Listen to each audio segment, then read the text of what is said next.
I want to welcome all of you who have joined us here physically and those who are across the world. Thank you for connecting in for this special series of clinical trials, series for medtech innovators and researchers. And today we'll be talking about the basics on clinical trial implementation and coordination. And I want to thank you for making it. I am Dr. Twine Daniel, and I'll be fully going through the session of introduction and also to introduce other co-trainers and the team which is online. We really want to appreciate you for joining in. I would encourage all those who have joined in to put their name and their country so that we can know where you come from. That would be very helpful to read your name and your country. Yeah, so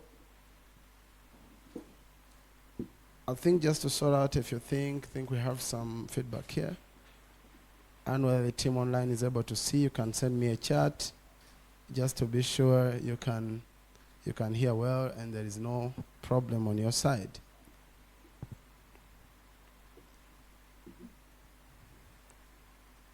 Yes, so you can send me a chat just to be sure, just for another double checking.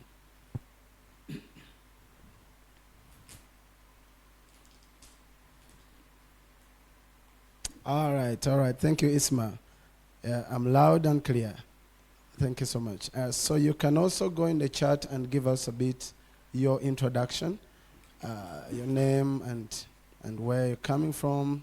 We really appreciate that. Yeah. So our program today is really starting with with registration. I think some have registered, and those who are online, we already received your registration. We will at one point ask you to open your cameras when we reach at the point of taking a screenshot, and we'll consider that for registration. So we'll encourage you to keep your microphones muted throughout the program, and also to write in the chat, as I said, to tell us something about you. And I'll be introducing shortly my co-trainer, and we'll be able to start right from that point and have a wonderful afternoon. Yeah, so just to start with, we're going to have an introduction of facilitators and also the recognition of the participants. Some are here physically, we are happy to see them, and others are online, and we will also have a short overview of Soil Research Foundation and the CIPHER project under which this training has been prepared. And we will now dive into the basics of clinical trial implementation and coordination. And we will also be able to discuss something about the Medical Device Federation. We may not go into that, but I'll be telling you just at the end. And we'll have a session of question and answers just to be able to get your questions. So remember, as we requested you, that if you have a question, you can already send it on the email that was shared with you. And others will receive the questions live here at the end of the session. Otherwise, we appreciate your response and participation in this important training. So let me have Susan. Yeah. So as Susan comes, I'm Dr. Twine Daniel, and I am my background, I'm a medical doctor, and then I've specialized in epidemiology, in science and technology, and also in public health methodologies. I am a researcher, I could say, for the last 17 years. Is what I do every day. And I'm in this industry of knowledge generation. I've published over 75 publications and book chapters. I'm a clinical trialist, and I've implemented over 5 trials, and I have a 6th medical device trial ongoing. And I'm also in academia, and I'm involved in teaching for the last 14 years. I support research at postgraduate level, at PhD level, and I'm involved in supervision. I'm also a research trainer, something I'm happy to do because I love sharing the skills that I have received from many places. And we also offer consultants. I'm a consultant, a research consultant. We've supported over 385 research projects. And I'm also involved in biomedical engineering education. Since 2011, we've been promoting biomedical engineering in Africa and starting programs across different universities. And I'm a co-founder and I'm the chair of the African Biomedical Engineering Consortium and also part of the African Biomedical Engineering Mobility, which has been offering, we've given 43 scholarships to biomedical engineers to do masters and PhDs and credit-seeking mobilities. So that's a bit of what I'm involved in. I have this intersection between the clinical and also biomedical engineering education, and we've been promoting innovations in Africa as a way of improving the health system and also the economy of the African continent. So briefly, that's what I am, and today is a special day because we are talking about basics in clinical trials, and I invited my friend whom we've worked with for over a decade. Yeah. Susan, good to see you. Thank you. Yeah, I'm happy I need you to here. introduce yourself. Okay. I'm called Susan Barbara Logose, and I'm happy to be here. And like Dr. Daniela said, we have worked together on a number of clinical trials, and this has given us opportunity to gain more experience, and which we would want to share with you today. Thank you. You need to mention that you are I'm a clinical trial monitor, which I'm practicing for the past 20 years. Thank you. All right, thank you. So she's a clinical trial monitor, and she'll be talking to us a bit of why that is important in clinical trials. Yes, so just for the media. No, yeah. So I hope it's not a feedback that goes back to everybody. Yeah. So as they remove that, because I don't want it to interrupt us.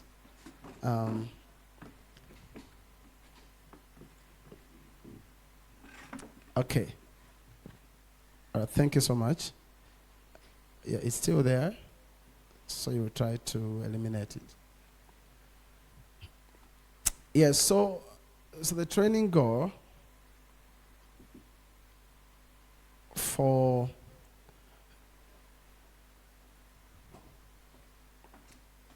maybe I need to maybe mute mine. I don't know whether. Yeah.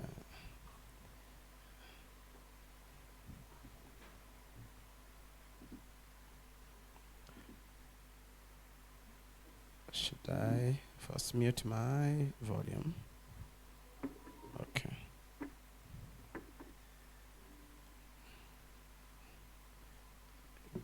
Good.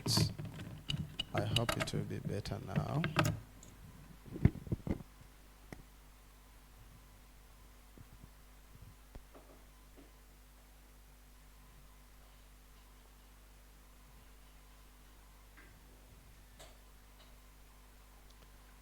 Okay, so I'm trying to share.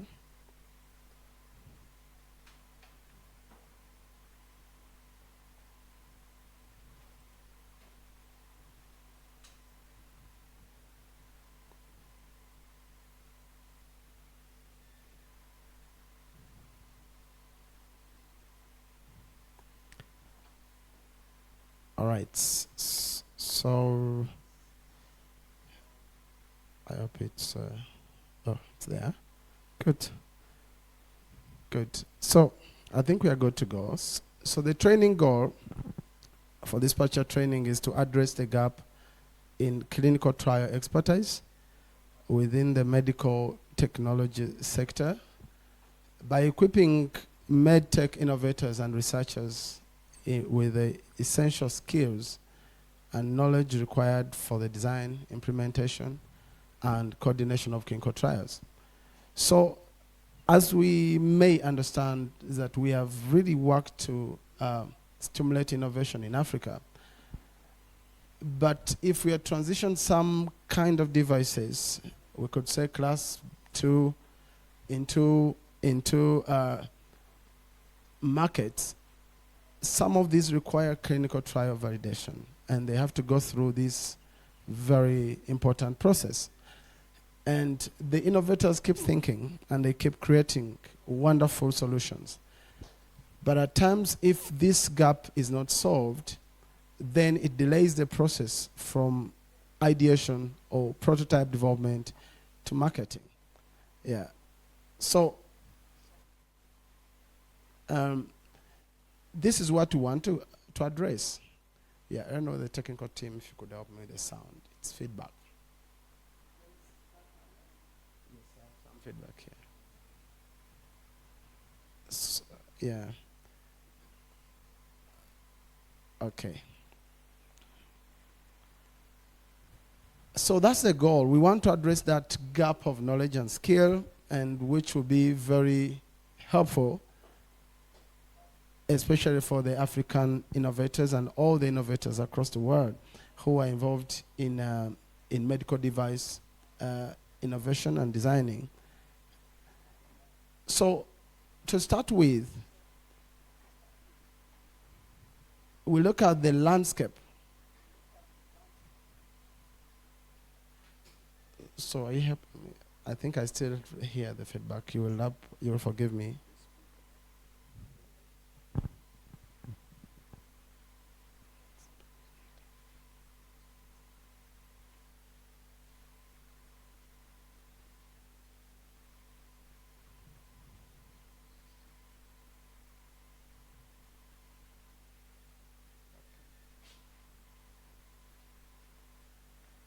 All right.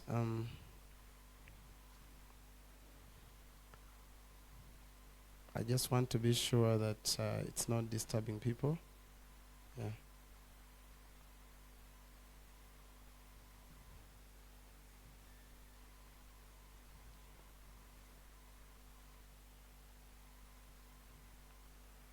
Okay.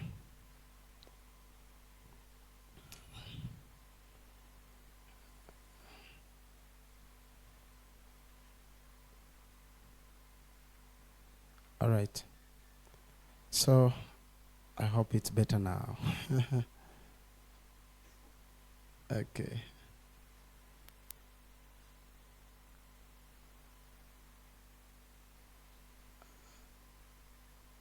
All right, thank you so much. I think at least I don't hear myself anymore, so which is good. Yeah. All right, so when you look at the landscape in Africa, Africa has a very unique research and development landscape, and with very clear challenges that we all can relate with. And the first one is, and this is really based on research that people have done, there's limited sensitization and inspiration of young generation of research in research and development careers. So first of all, we are lacking in terms of inspiration and number of people who are involved in research and development. And of course, there are many initiatives which have begun to try to solve this issue and to stimulate this interest. We also have weak research and education systems. So much of what we find at the university is basic training. But there is a lot of applied training which is needed in terms of developing, medical devices outside the kind of knowledge that we are able to get at universities. So there's need to learn more and learn more because technology changes every day, and there's a lot of new things, new knowledge that's being generated every single day. Also, another challenge we see is the low research mentorship and motivation. So few mentors, people who can help the young researchers to move from one stage to another. And at times, it's also the motivation to be involved in innovation, in research, and all these areas. Again, this is a common thing, and it cuts across. There's also low technical expertise among innovators and researchers, and this includes expertise in doing clinical trials. but also keeping up with the advancing technologies and skills that are needed to develop certain, sophisticated medical devices.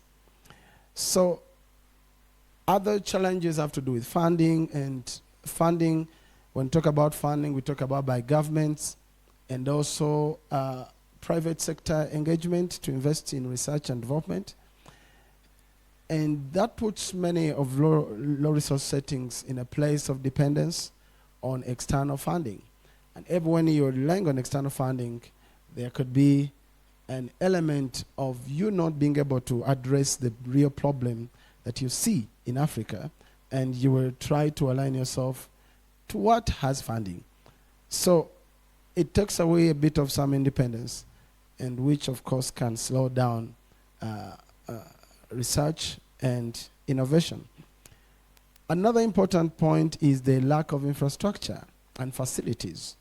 We see a number of innovators begin, getting sensitized to innovation and research when they're in universities.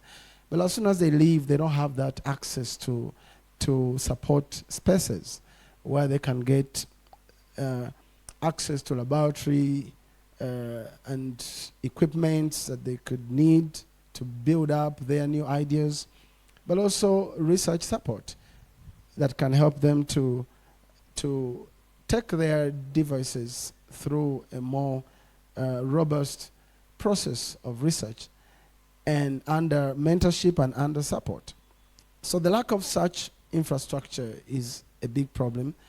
But not only that, there's also GMP certified facilities, places which have certification that can enable manufacturing of these devices at a large scale. So in many countries, they're not there.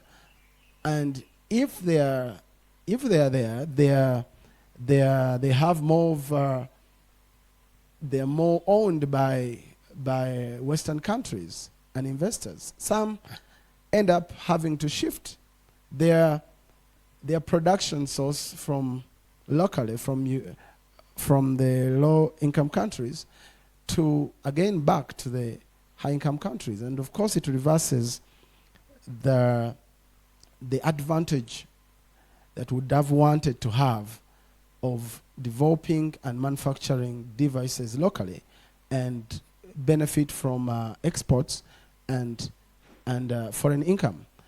So those are pertinent challenges that face Africa, but also Asia and many other low-income countries. Also, the weak and unclear regulatory framework that can support such research and medical device trials. So these are key challenges that Africa faces. And I want to show you a bit of how it looks like, how we see it in Africa. We still have poor African health research and development status.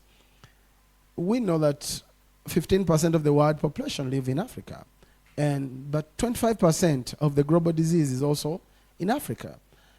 And that means if we have the biggest burden of disease, we should be working harder to solve it and to think about different innovations and also research that can generate new knowledge that can help our local people.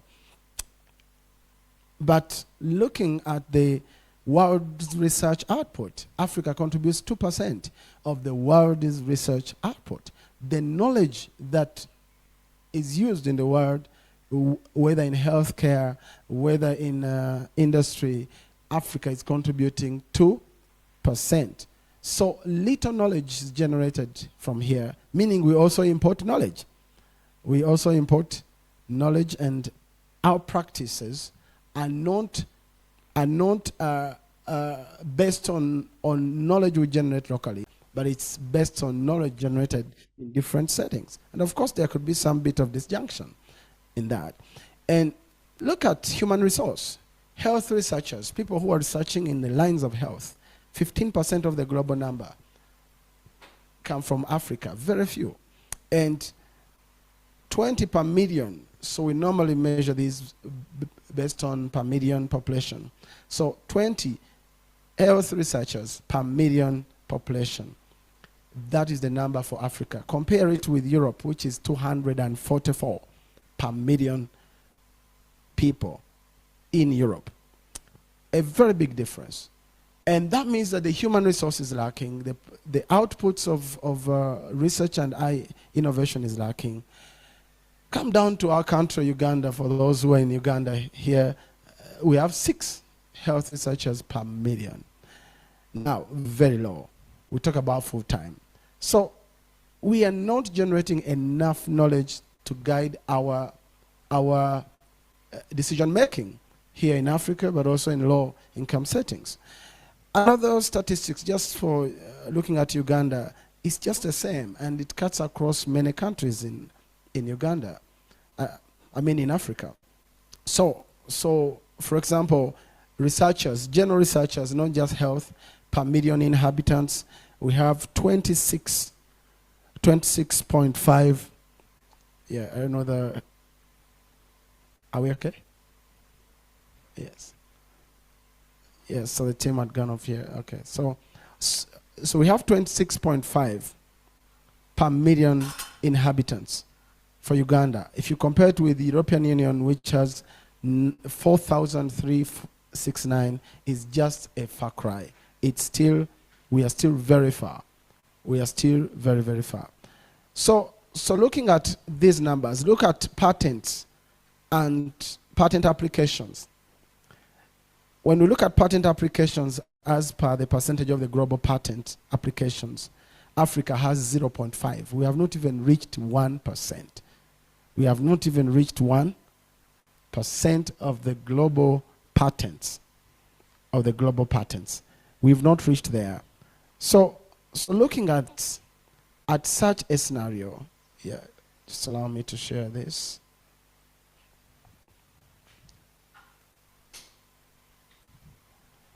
Yeah. Okay. All right, so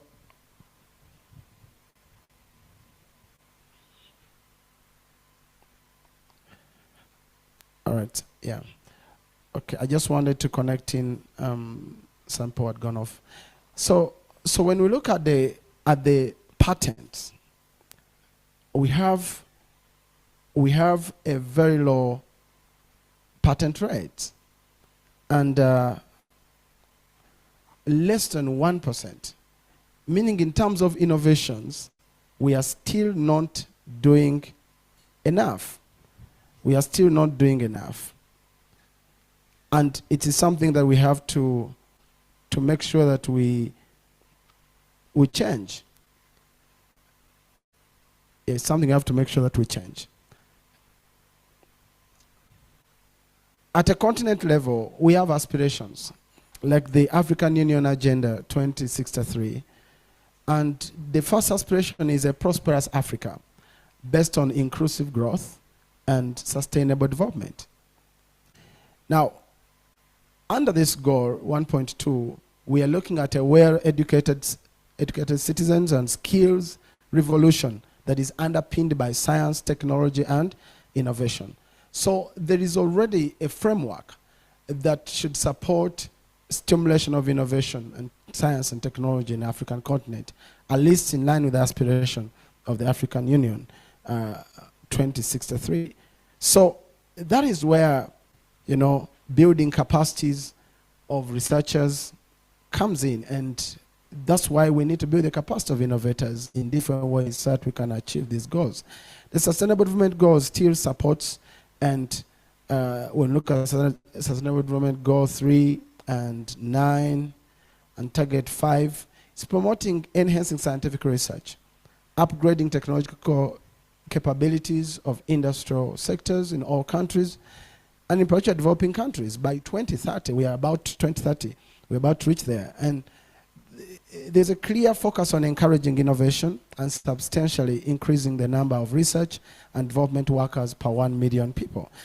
So all these frameworks are pointing us to the need to do something in line with research and innovation and building capacities of researchers and innovators within the low-income settings to be able to beat up that gap that I showed us in terms of scientific production and innovation contribution. So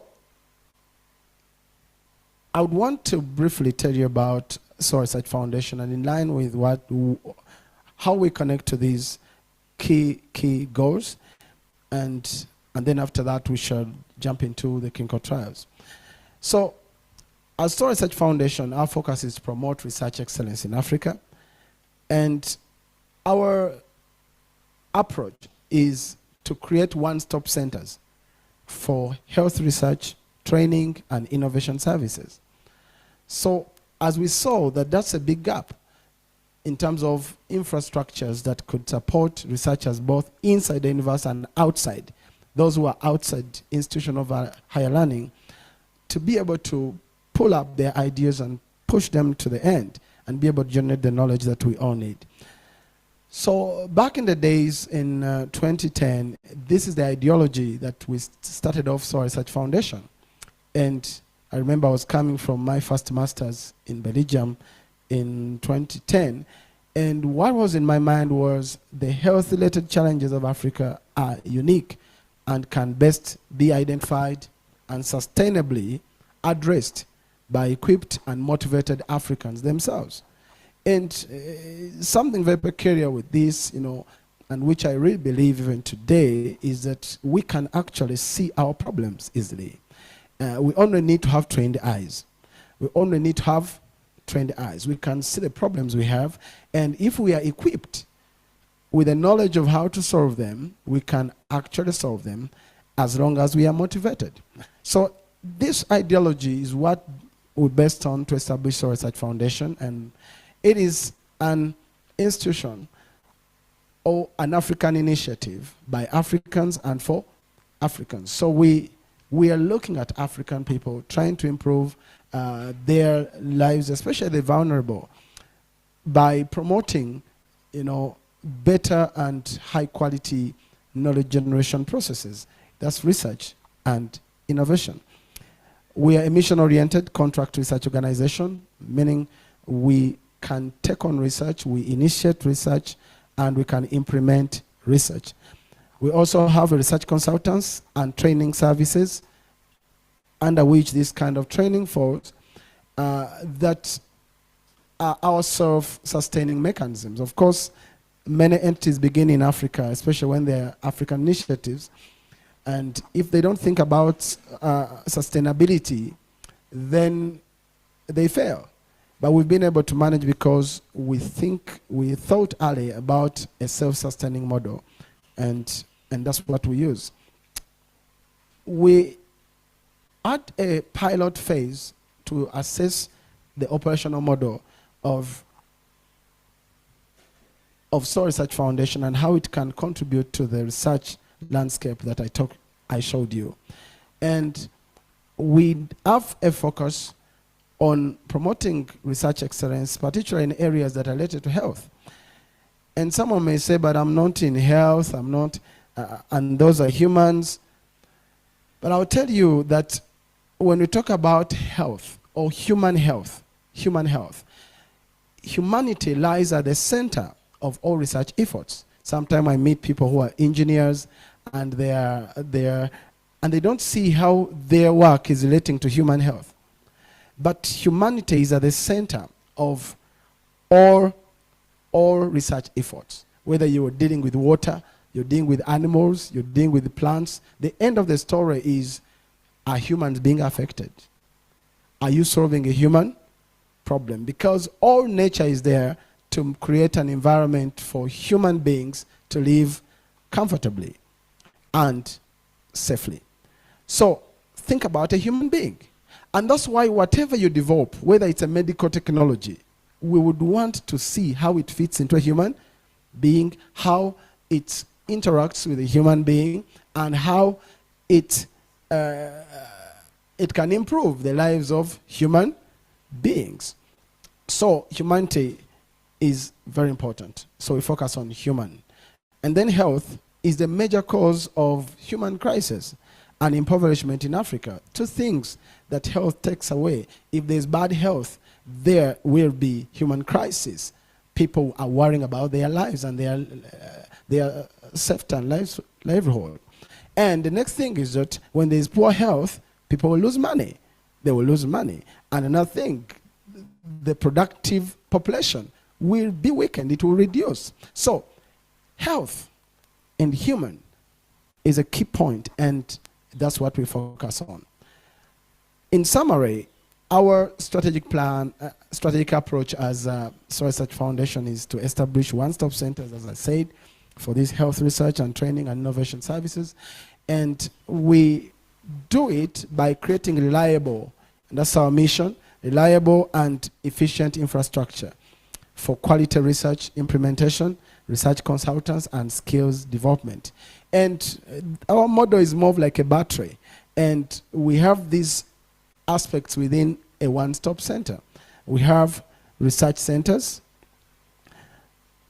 Oh, I heard the slides are not moving online.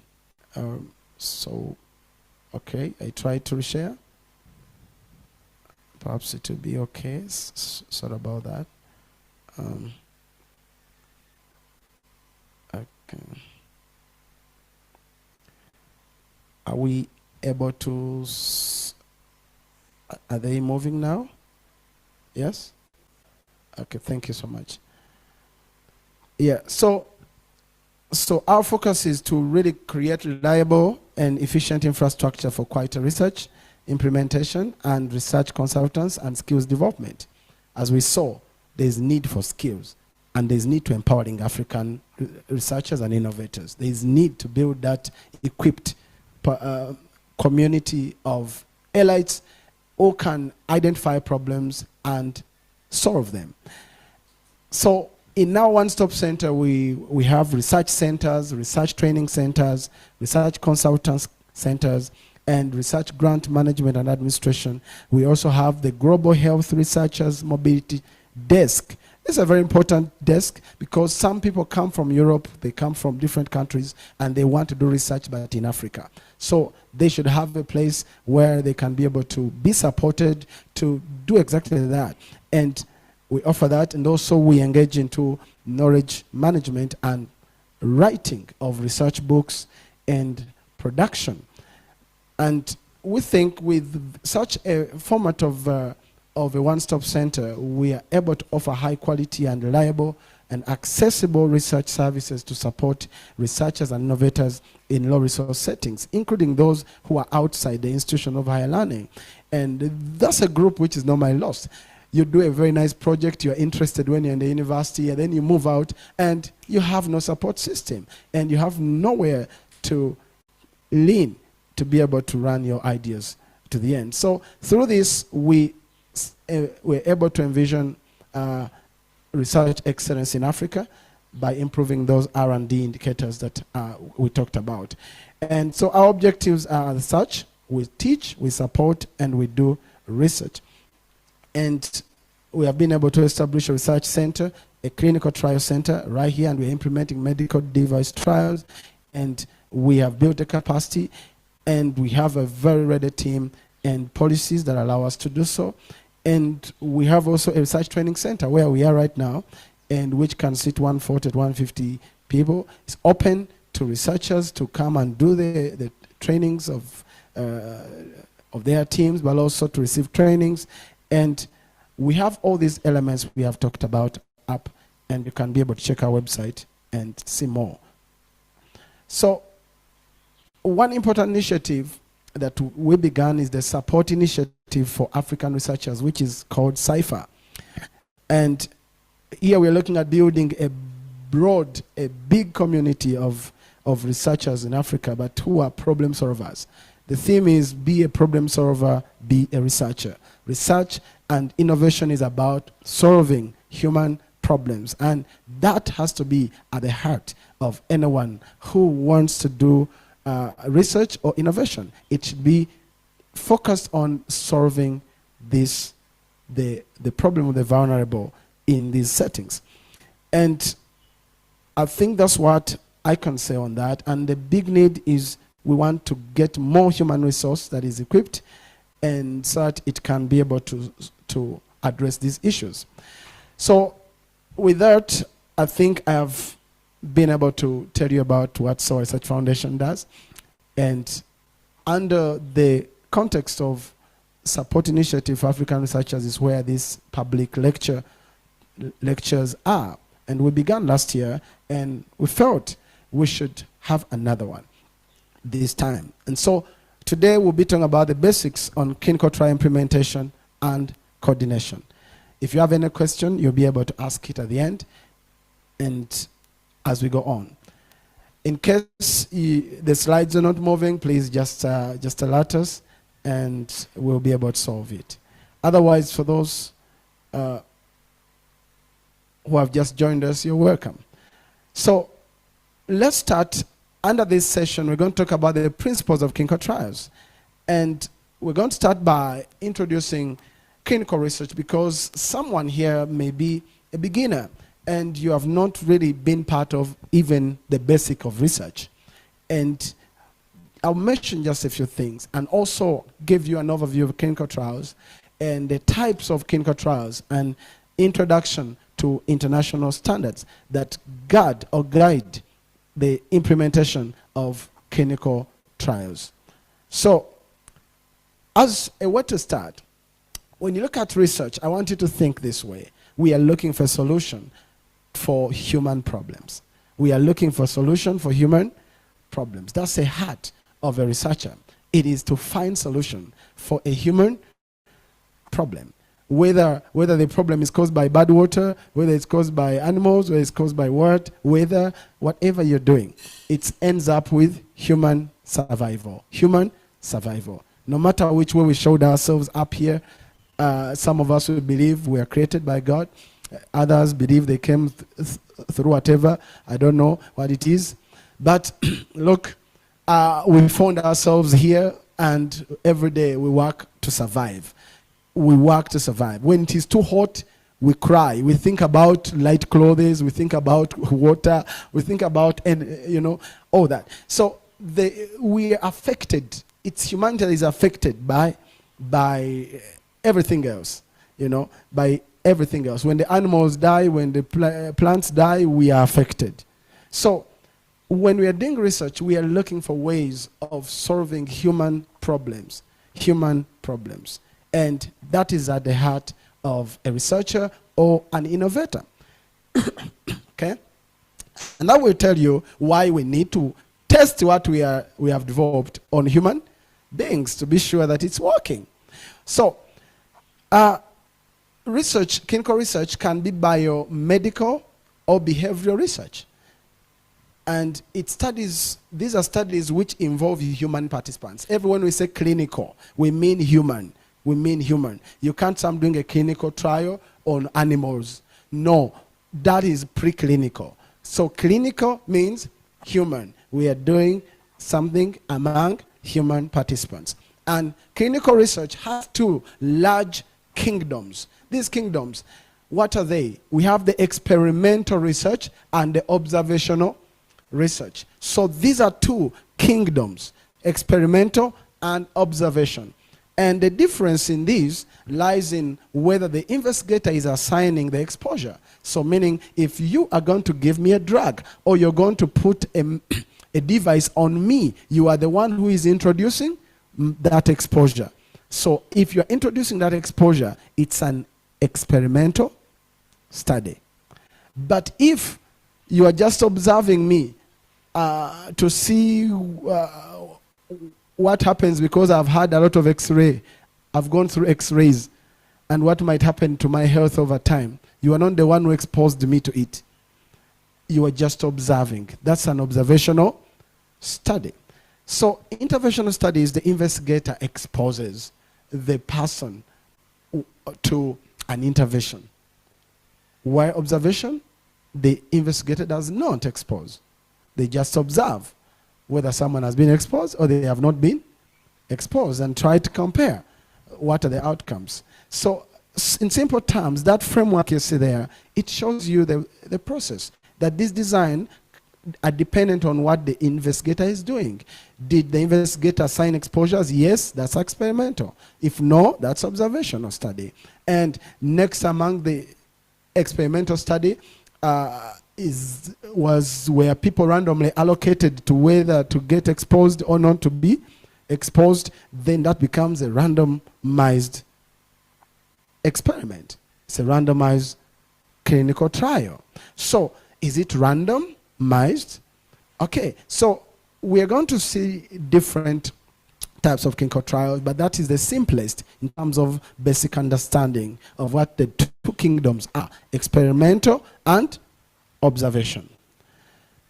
Now, research has different levels of evidence, and the lowest is opinions of authorities.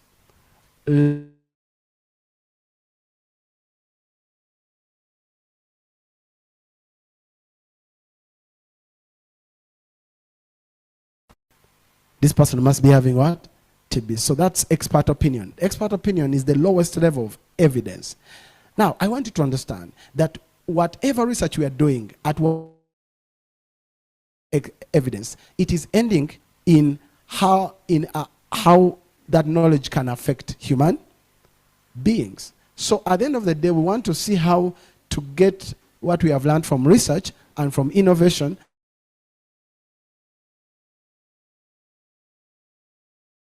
people or into real solutions that are going to help human beings. So the level of research matters because it gives us confidence. It gives us confidence. Some levels of research are still low, that they can't give us a strong evidence for us to use that kind of results from a study in a public arena. So when you look at the levels of evidence and the strength of evidence, the highest is systematic review and meta-analysis of what? Of randomized controlled trials. In line with studies designs themselves, the randomized controlled trial is the highest evidence. It's the strongest evidence. And many of the interventions we develop, we want to expose them to this highest evidence, which decision makers and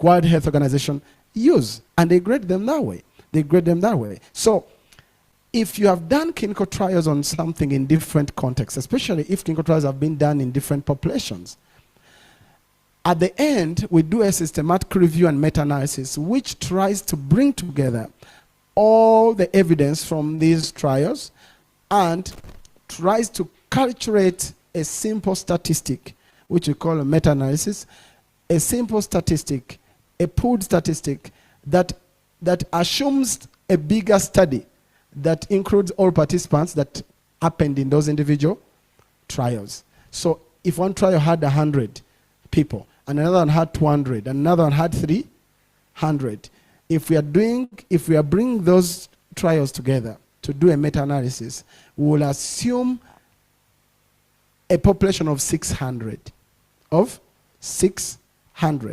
And that gives us a simple summary statistic, a simple outcome of which shows the effect of that intervention on human beings.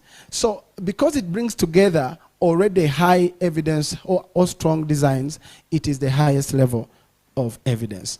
So that pyramid, normally we use it to demonstrate, and clearly so, it shows that the highest level of evidence is systematic reviews. And in terms of studies, it will be the randomized controlled trials. So I hope that is clear. So just to go into the overview of clinical trials. Now, as we saw, clinical trials, they follow under the kingdom of intervention studies, meaning you're testing on someone something you have developed. You're testing it on human beings. You're testing with a drug, you're testing a device, you're testing a diagnostic method. So let's first see what are clinical trials. Now the definition varies. There is a regulatory definition, meaning what Food and Drug Administration, FDA, describes as a clinical trial. In Europe, it is not FDA, it is EMA, which is European Medical Agency, what does it describe a clinical trial to be? And also we have the ICH, which is the International Conference of Harmonization, which I'll talk about during the presentation, which came as a guide that was put together by all countries. Basically, it's a global direction. It's a global guidance. So with the regulatory definition, a clinical trial is any investigation in human subjects intended to discover or verify the clinical, it can be a clinical, pharmacological, or other pharmacodynamic effects of an investigational product. So, and or identify any adverse reactions to the investigational products, and or to study absorption, distribution, metabolism, and excretion of investigational products with the object of ascertaining its safety and efficacy. Just to simplify, you have a device, you have a drug, you have something you want to test on human beings, you want to test how it reacts with the human being, or how the body system of the human being reacts with it, or you want to assess the outcomes of using it, whether it is on improving clinical outcomes, like someone has a disease, they're going to be cured, or you're going to diagnose whatever clinical outcome it is, or you want to assess how it reacts with the body itself, how it's metabolized or broken down, and you want to ascertain two things. Is it safe? Is it efficacious? Efficacious, it means that is it achieving its purpose of addressing the clinical problem or the human problem for which it was designed. So these are very key areas. And when we talk about investigational product, it can be in a pharmaceutical form, meaning it can be a medicine. It is a pharmaceutical form of an active ingredient. At times it can be a placebo, meaning it doesn't have any active ingredient. And it can be a device that you've never tested in human beings, but you want to test it now. All that is an investigational product. So when I talk about investigational product, that's what I mean. World Health Organization also defines clinical trials as, especially for purpose of registration, when you want to register that trial. A clinical trial is any research study that prospectively assigns human participants or groups of humans to one or more health-related interventions to evaluate the effects on health outcomes. Now, what you pick there is that you can prospectively, like, assign someone, an individual, to have a certain intervention, and another individual not to have. But also you can assign an intervention to a group. Let's say you want to assess an effect of adding iodine in salt. And see the health issues that you want to change. Now, salt is used by almost everybody. So you can decide that on the salt that goes to Uganda, you add iodine. And the salt which is going to Kenya, you don't put what?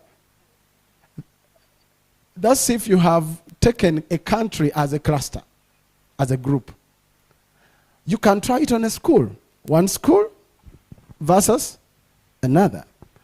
So meaning everyone in that school would have to receive that intervention.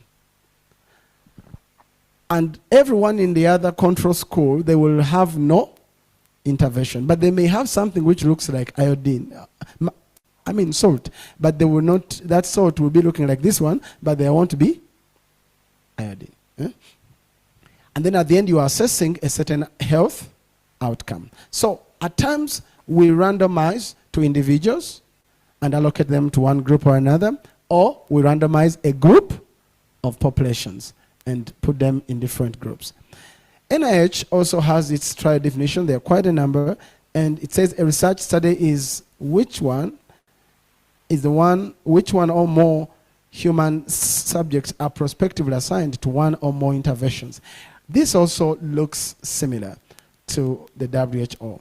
So what I need to mention here is that clinical trials may also be referred to as interventional trials. And these interventions are not restricted to drugs. I know the pharma industry has been here for a long time, and it has been growing since the days of discovering penicillin. They have been growing. So a lot of experience has been built from the clinical trials that have to do with drugs. But also the medical device industry is growing now. And it's going to pick a lot from the experience that has come from the pharmaceutical trials. But when we talk about interventions, I want you to remember that it's not only drugs. They can be cells. They can be other biological products.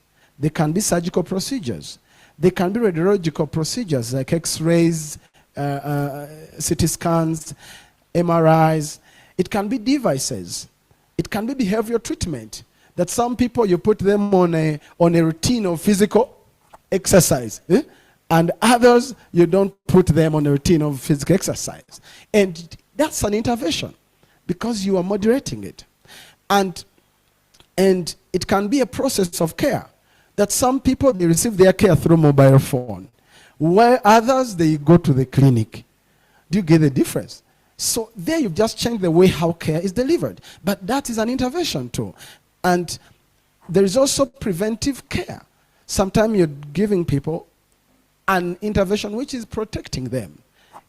Like elements, head gears. It can be masks.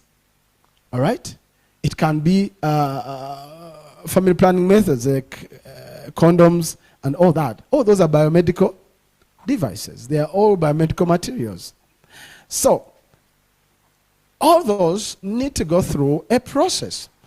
And some key words that I want you to keep in your mind as we move on is experimental unit. What is the experimental unit? You must know whom you are randomizing. Whom are you dealing with? An individual or a group? An individual or a group? As I said, you can deal with an individuals and you allocate them to different interventions, or you can deal with groups. And what's an intervention? Intervention has to do with manipulation of a subject or a subject's environment. You can do something to change something on them, or changing their environment for the purpose of modifying one or more health-related biomedical or behavioral processes. So it matters which intervention you're dealing with, but what we call an intervention is that you are intervening if you put something on me, right? All right? You are intervening if you change my environment. You are intervening because you're going to change the way I'm going to live. So, that's very important. And another term you're going to hear me talk about is the prospectively assigned. Prospectively assigned. We don't do clinical trials in the backwards. There is follow-up. If we have exposed someone to something, we need to follow them up. So that's what we call prospective. So we have to follow them up for some period of time that is clinically meaningful, that we are able to ascertain the outcome we are looking for. So that is very important. Another terminology we're going to hear is health-related biomedical or behavioral outcome. So there is always a pre-specified goal or conditions that reflect the effect of an intervention you want to test.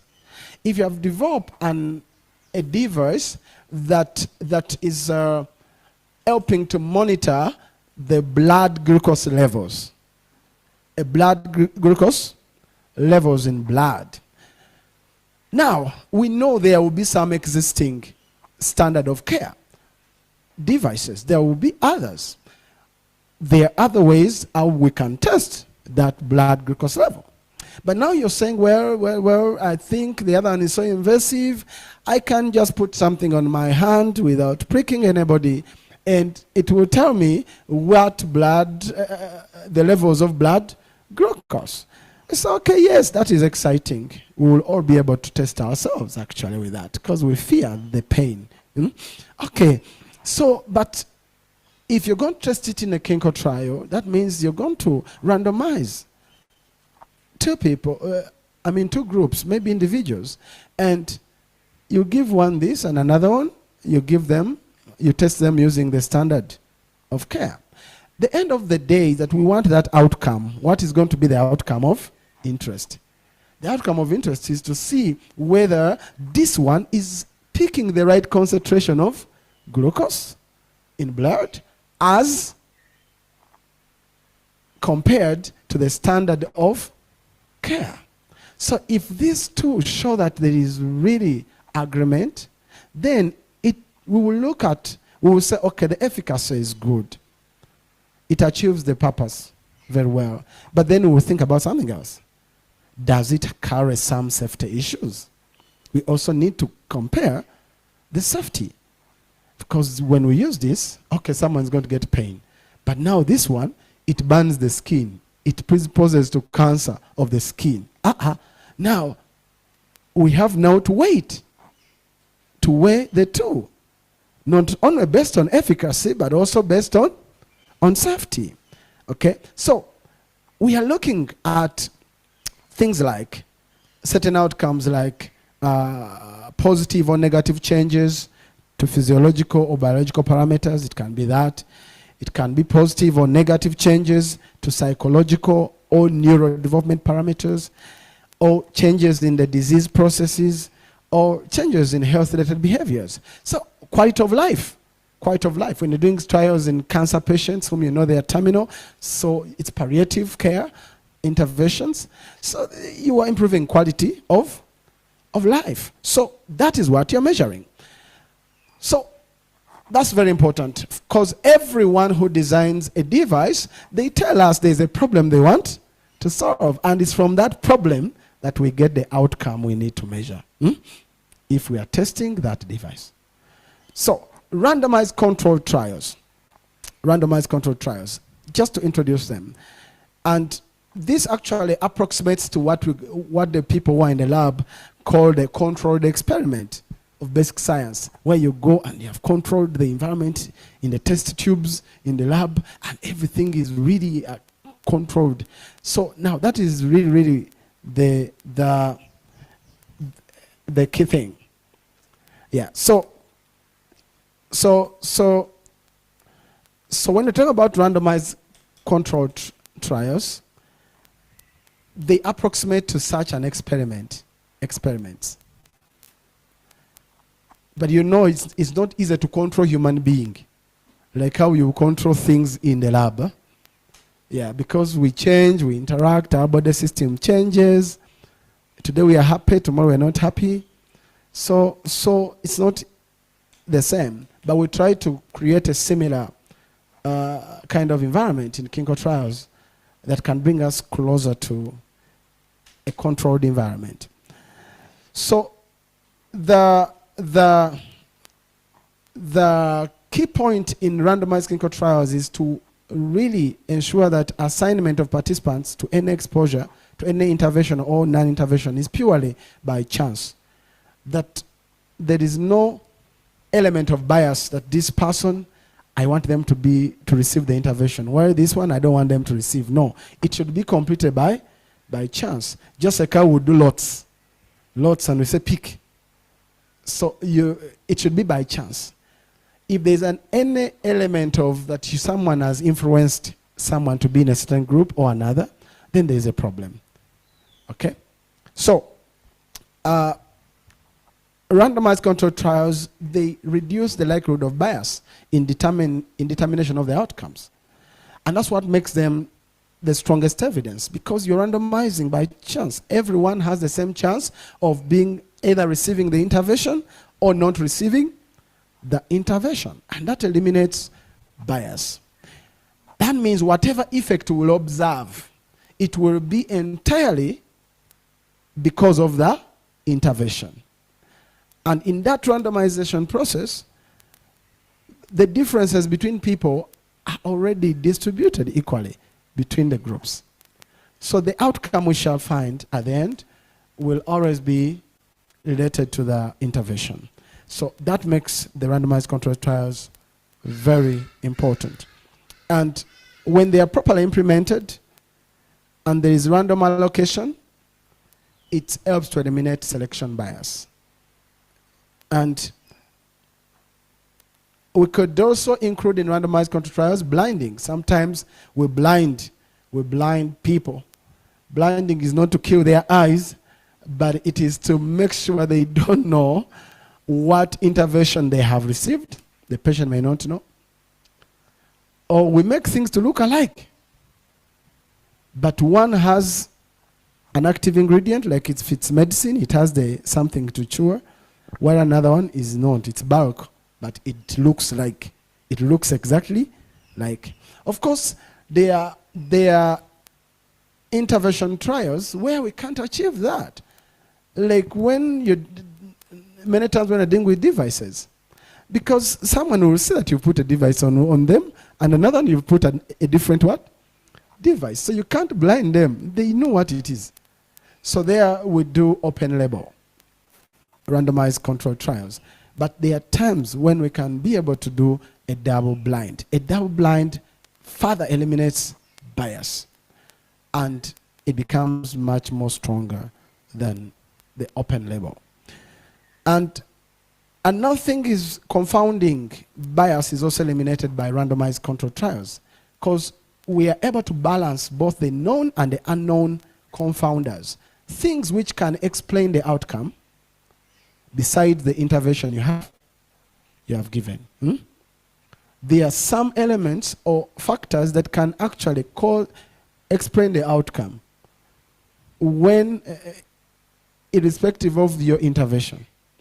So for us to eliminate that, we want to make sure that they are balanced on both groups, both the group we are giving an intervention and the group which is a control or the comparison group. The confounders should be balanced. To achieve that, we do randomization. We randomly allocate participants to either groups. So that is the beauty behind randomized control trials. They also have, in as much as they are strongest evidence or designs, they also have drawbacks. Like their external validity issues. Meaning when we're doing clinical trials, randomized clinical trials, we try to restrict. We put eligibility criteria. You qualify, you don't what? Qualify. We don't want certain people. You are pregnant. You are breastfeeding. You are not psychologically stable. So you may not understand our consent. So, and yet in the real practice, when the drug comes out, it is used by everyone. So what happens? The effect we see in a clinical trial, it reduces when the drug or the device is now put into the market. So, and that's why we have what we call post-marketing trials. Why? To check a bit to say, hey, the things we found in the clinical trials, are they still the same? Are they still the same? Is it still working? Now, in the real market and the population, you may find that the other group, which you never included in clinical trials, is the biggest. Let's say the trial was done in Europe. Now, the drug is being used in Africa. So you may find that totally, the population of Africa was not included. So an intervention which works well in Europe may fail to work well or to produce at least closer and similar results when it comes to Africa, because of the diversity in Africa, because of the differences. They can be genetical, they can be lifestyle, the way Africans live, right? Something may not work. Something may not just work. So, there's an issue of external validity that when we're not able to really have everybody to participate in a randomized clinical trial, so when it goes out, it might give some differences. some results, although we have published and we've said it's working. And unlike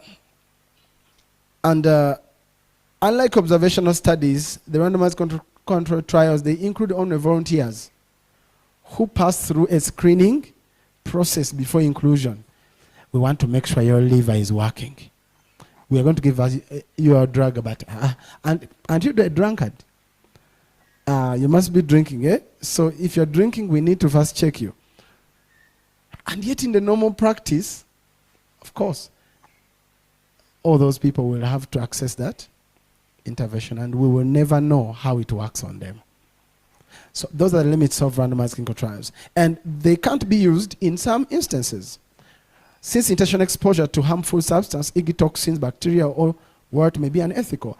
Like you may discover an organism and say, I want to see if it causes disease. Really? Are you going to expose it to someone? Eh? So, sometimes we can't use them in some contexts because of ethical issues. Then randomized control trials can also be prohibitively expensive. So that's another thing. They are expensive because there are many things to put into control. There are many eyes looking at the randomized control trial. Not only the ethics committees, not only the investigators, not only the government. The government has a governments have a role of overseeing the safety of their population. So they make sure that they are looking there. The government agencies are looking there to monitor what is going on in a clinical trial.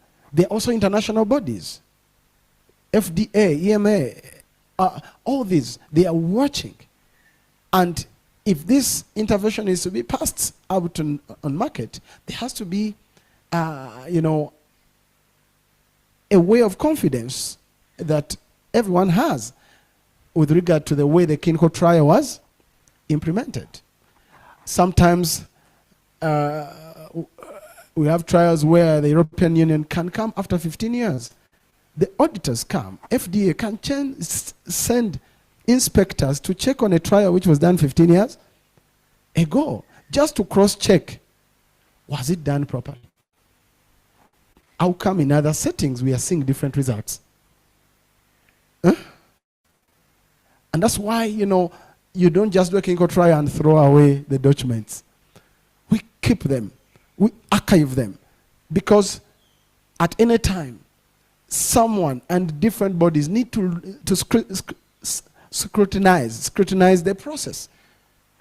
They not only looking at the publication and say, oh, the result is this one. No. The process matters much more as the results matter. And of course, look, you're developing a device and you're competing with me, who has also my device already in the market. And you bring your device, you think I will not investigate you. The battle at the marketplace will be on, They need to go through a proper process. Remember, you're dealing with giants, those who have already monopolized. So they have the money. And their money is to pull you down. So, and where they will catch you is if this device didn't go through a very robust process. And of course, even if it's registered, a device or a drug can be delicensed. Delicensed. Yeah.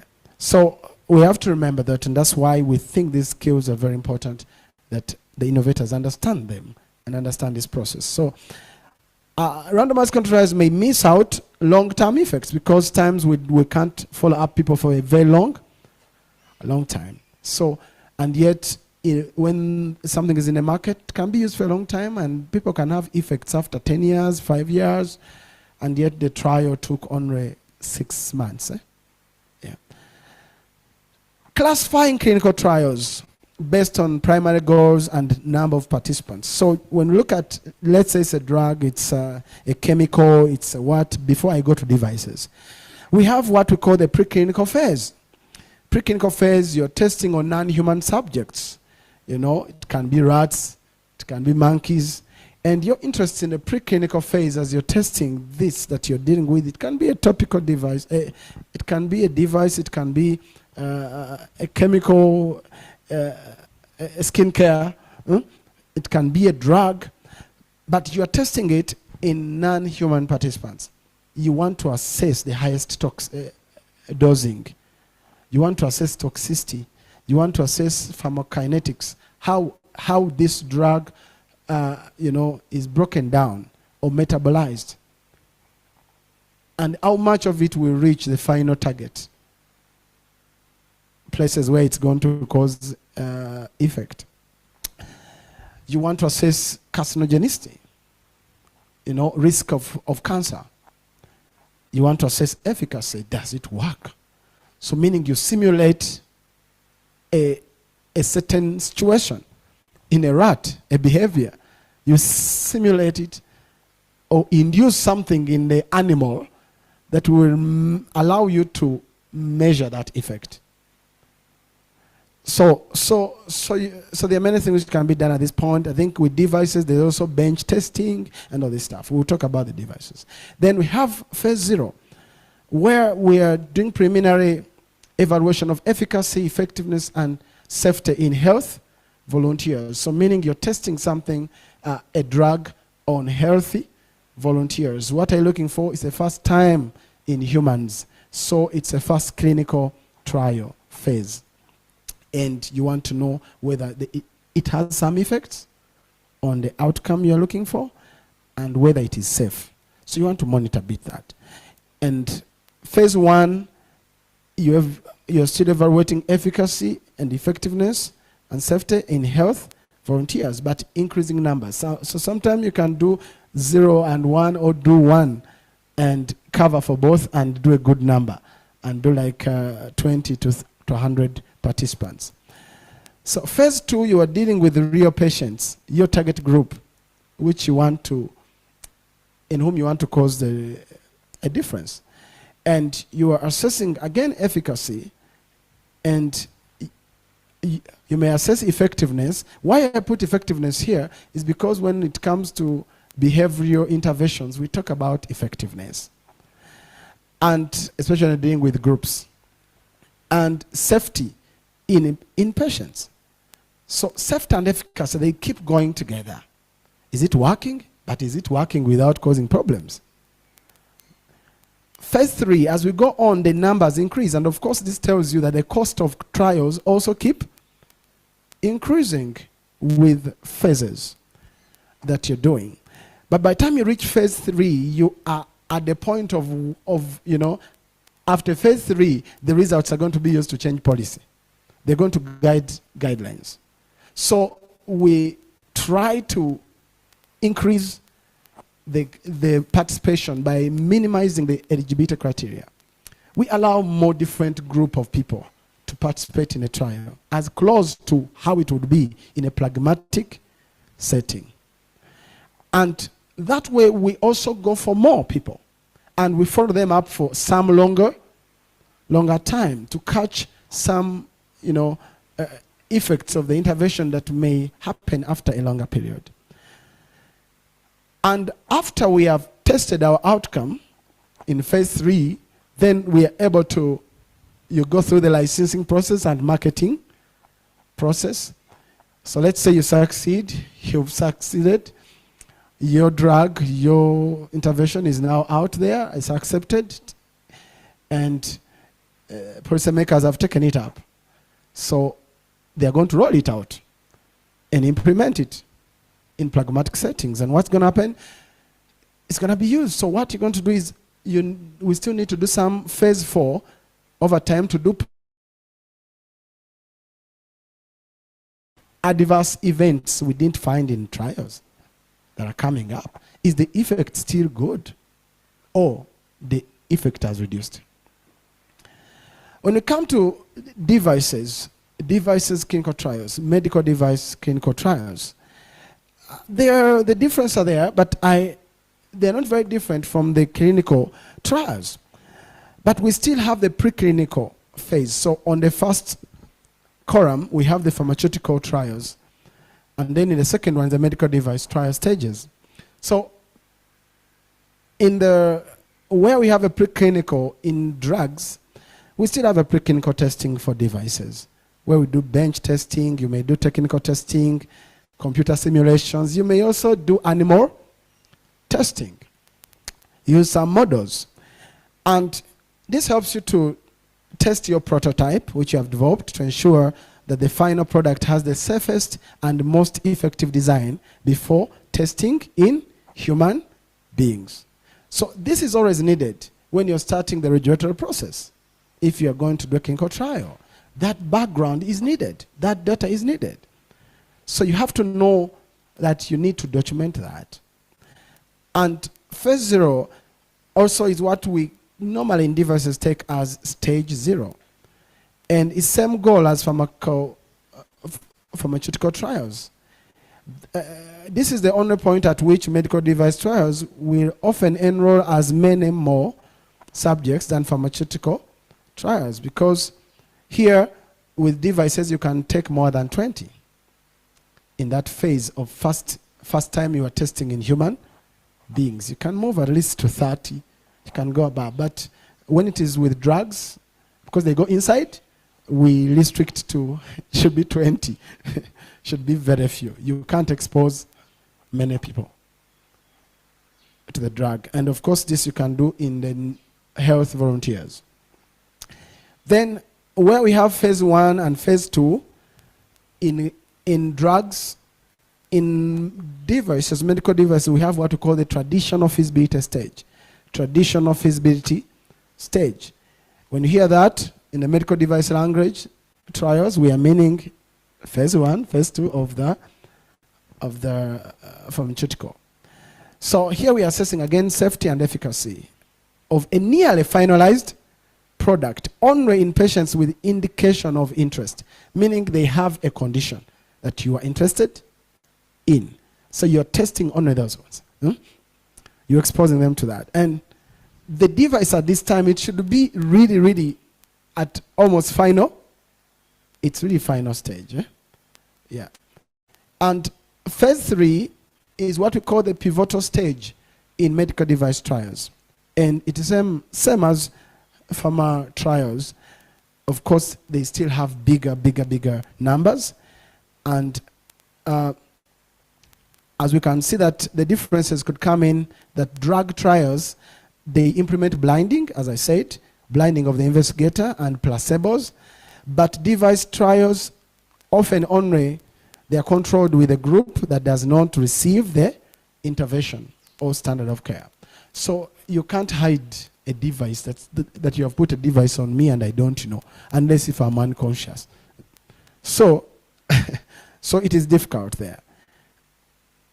And we also can do post-marketing surveillance after a device has been put out. Cluster randomized trials, we talked about these, how they differ from the randomized control trials is because now you're giving the intervention to groups rather than individuals. Types of clinical trials. There are types, I'll mention a few things here, just because of time. Types of clinical trials. When talking about types of clinical trials, they are according to the type of intervention you're dealing with. You can do a treatment trial, meaning you're testing experimental treatments. You can do a diagnostic trial, meaning you're testing you're looking for the better test or procedure for diagnosing a particular condition. You can do a quality of life trials, like these are supportive care trials. You're helping someone. You're developing processes. You are giving someone a 3D, or a virtual reality kind of innovation so that you can help them to work their paralyzed hands or legs. You are developing something to help someone to improve their quality of life irrespective of the condition they have. So there are also screening trials when you're dealing with screening tests and also prevention trials. So you have to know what you're dealing with. Another group is based on the stage of development. So it can be phase 1. You can call them, this is a phase 1 trial, or it can be a therapeutic exploratory trial like phase 2, and so as I had showed you that different phases will measure different things, And at time when you're naming your trial, you need to name it also according to the stage of development, whether it's phase 1, stage 0, or whatever stage. Sometimes we describe trials based on, again, stage of development. Is it on therapeutic confirmatory? Are we in phase 3? Are we confirming efficacy of the device? Or are we in post-marketing phase? So we can label them like so. Sometimes we have to add another description on a trial that has to do with the study design. Is it controlled trial, meaning there is a control group and we're going to compare? Is it random assignment of whether a person is going to be on this arm or this one? Is it random? Sometimes it's not a randomized trial. It can be a quasi-experiment, meaning it's not randomized. The assignment of participants in each intervention, whether intervention or control group, is not random. So that could be called a quasi-experiment. Blinding, if there's blinding, you want to mention whether this is a blinded trial. Sequence, you want to mention whether it's parallel, meaning there are two groups, you give this one an intervention, you give this one a standard of care. Or is it a crossover? You get this, and then there is a washout time, and then we give you another intervention. Okay? Or is it factorial clinical trial, where we are not testing only one intervention, we can test 2 different interventions in the same participants. And hypothesis, also want to know what hypothesis are you dealing with. Is it a superiority clinical trial? Are you looking for something that is better than what is existent, that is superior, or are you dealing with a non-inferior clinical trial, meaning you don't mind, you want to check whether it's just as good. So if it's as good, it could work as an alternative, or an adjunct, something to add on. So all these help us to categorize clinical trials. And whether it's individual or cluster trials, are we randomizing individuals or are we randomizing groups? Groups are clusters. As I told you, schools, churches, countries, villages, or we are dealing with individuals. Multi-center trials. We again also think about described trials according to whether it is done in one center or in many centers. So if there are many centers, you hear something like multi-center trials. They all have their dynamics of how to manage them. Now here we have international standards. So research is done, it has to be done not according to how you feel like and how comfortable you are, and because you have little money. There have to be standards, and these standards are international standards that guide interventional studies or clinical trials. And I'll tell you, this came because of very, very terrible experiences that didn't happen just in our in just one African country, but they happened at a global level. And so the International Conference on Harmonization, ICH, it gives guidance on technical requirements for registration of pharmaceutical for human use.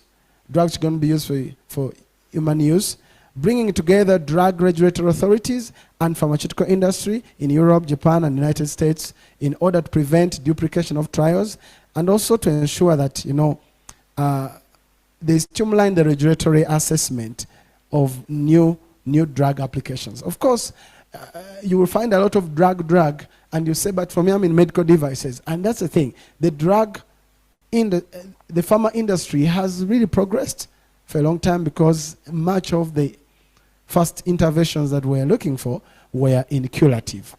But now there has been a lot of technological advancement that has followed, that we now look for technological, treatments, diagnostics, and all these things. So ICH still is a guide for medical device trials.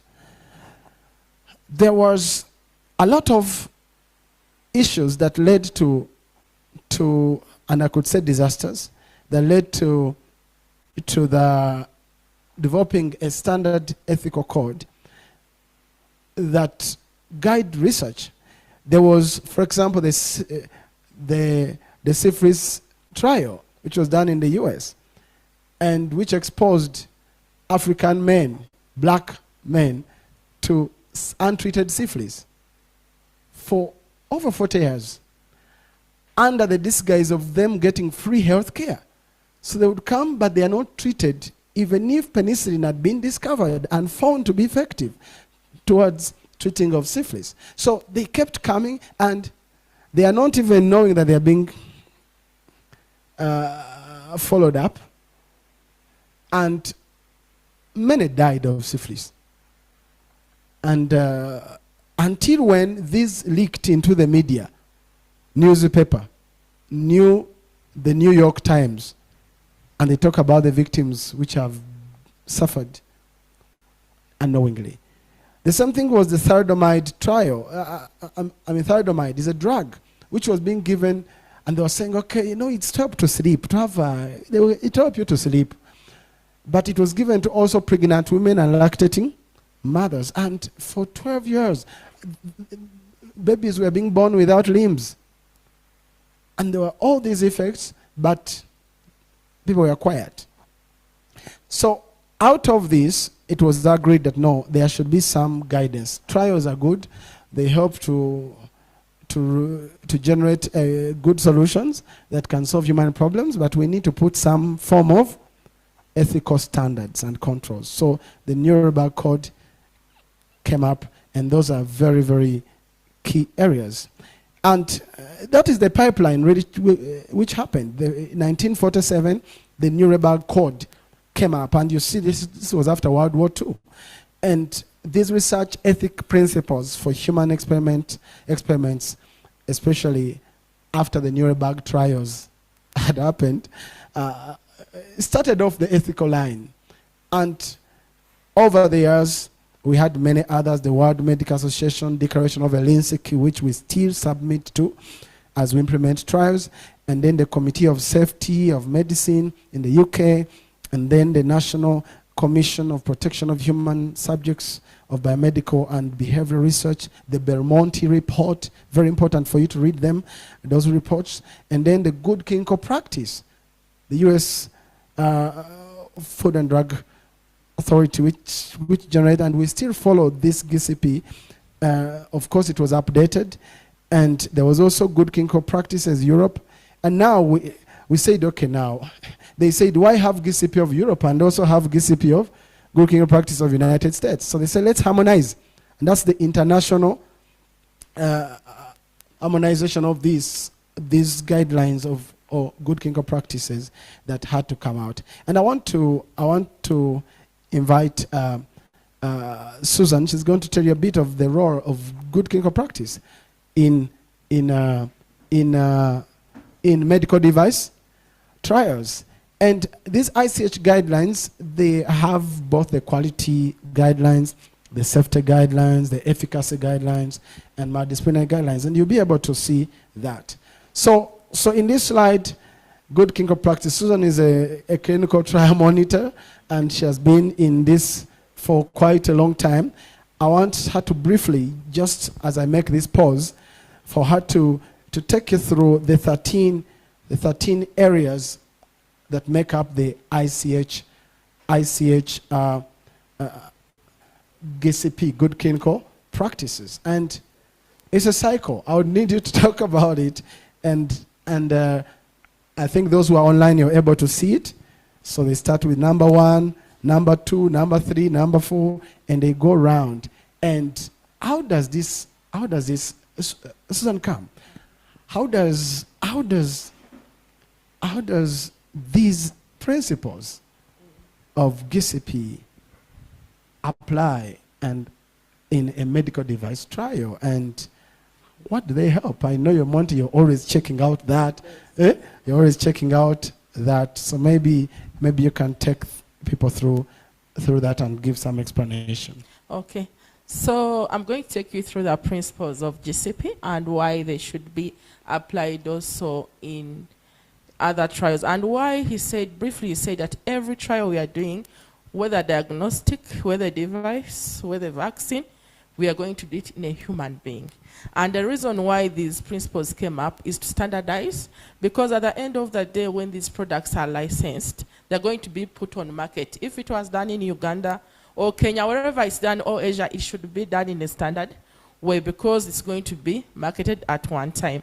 So one of the things we look at the ethical principles, meaning these medical devices. Today we are concentrating on the medical devices. I'm not going to talk about drugs and what. But they should meet what we call the ethical principles. And in this, the purpose of the ethical principles is to avoid what happened in the past. So that as a researcher, your aim is to protect the human participants. And the next that we are going to look at is the trial risk versus the benefits. As a researcher who is looking at this device, you have to ensure that the benefits outweigh the risks. Like the safety trial, you see the risks were outweighing the benefits. And the next, you have to look at the safety, the rights, and the well-being of the trial participants as a researcher of this medical device. And this doesn't apply only to drugs, but also to devices, meaning something may go wrong. So you have to put this in place. Then the next, you should have information on this medical product prior for all those stages he has taken us through, meaning each stage you went through, there is that information you accumulated, and this information should be available to the researchers working on this device. Then secondly, we have to look at what we call good quality trials. Remember, we put several measures in place as researchers of these devices. You should have SOPs, you should train the staff. At the end of that day, when they come to audit you 10 years, 15 years from now, to see that you really passed the processes. Then we also talk about compliance with the study protocol, meaning as a researcher, you have to put several measures. So you'll put measures. Who are those people who will ensure that you comply with the protocol? Maybe the regulatory bodies, the research ethics committees, and other bodies. But internally also, you may have what we call an internal monitor and others to ensure you comply with the protocol that was approved by these bodies. Then also we talked about medical decisions, and these medical decisions should be done by a qualified physician. That's why we always remove what we call conflict of interest in research, meaning the PI is qualified technically, but you have to employ study doctors who have the experience, the education. So for us as monitors, when we come on your site, we will look at the documents where is evidence that shows that your team, especially the physicians, are qualified. And why are we talking about physicians? These are people who will be able to ensure the safety of the participants who are using this device.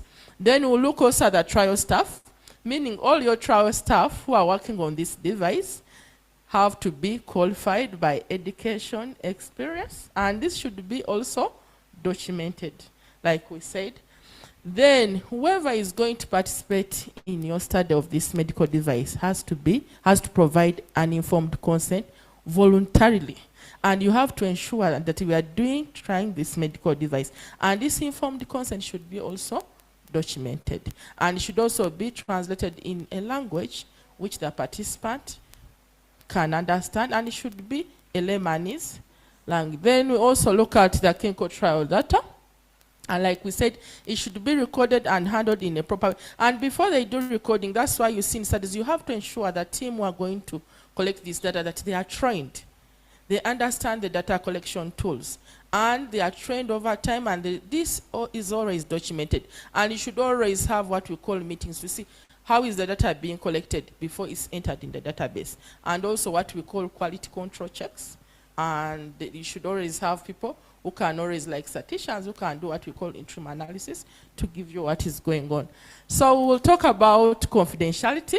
Remember what we are doing it in human beings. So we have to ensure confidentiality of the participants, but also the data we are collecting, whereby we don't use their names, we will use codes, but also to ensure when they are participating, there is confidentiality. No one should know that I'm participating, but you should assure me of that confidentiality. Then we have talked about good manufacturing practice. It's a requirement. If your product or device is going to go what we call post-market, it should have passed through what we call good manufacturing practice, and they should also be document. And lastly, there's what we call quality assurance. Remember, you are doing this device, but you are not the only manufacturer in the country. So if you do not participate through what we call quality assurance, and this is a responsibility of the sponsor, and he will take you through the various responsibilities of other people. So I'm done. Thank you. Thank you so much. Let's clap for her. That was amazing. You know, she speaks with authority because that's what she does every day of her life. And thank you so much, Susan. So that tells you that clinical trials really require a lot of robust process. And we look at different things. Now, I want to just, you have a nice device, you have got your permissions from the Minister of Health, or NDA, they have classified it already. They have classified it, whether it's class A or class B, C, D.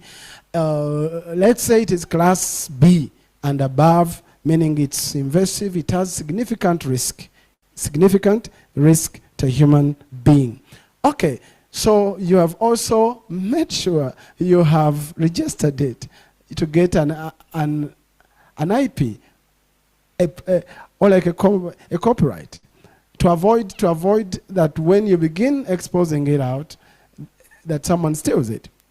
So the next stage is that you're going to now engage in the preparation of the clinical trial, meaning you have to know who can help you to design a proposal. You have to get a contract research organization, which can be a person, it can be a group, an organization that can take up the investigating of your product, because you can't do it yourself. That will be a conflict of interest and it will never be accepted. So you want now to move to that stage. And of course, why you want to move to that stage, you may still not be having the money. You need to mobilize the money for doing that clinical trial. So where do you start from? You have to come up with a trial synopsis, a trial summary. And this is a simple, you could call it a concept in the normal language, but we call it a trial synopsis. So it has a background and the rationale and the objectives of the trial and the methods in simplicity. And it can be 2 pages, 3, 4, but not so huge. And this is what you used to discuss with scientific experts, and you identify, you use it to identify partners to work with and sites that you will you will implement this trial in.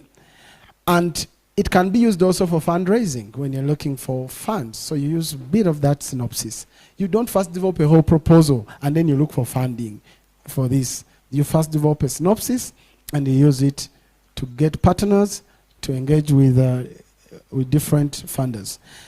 After that, let's say you've known your sites, you've known whom to work with. So study protocol has to be developed. We call it a study protocol. I know people used to proposal. Well, in trials, we call it study protocol. Now, you develop this after you have partners and the sponsor is identified. Sometimes when you get the money as an innovator, then that person who has given you money is the funder. But now you are becoming a sponsor. You're becoming a sponsor. You can either be a sponsor or you can also delegate the sponsor roles to another person or an entity. But you can be a sponsor. And then you subcontract a contract research organization or another person who now implement or design this trial and run it. So there will be the principal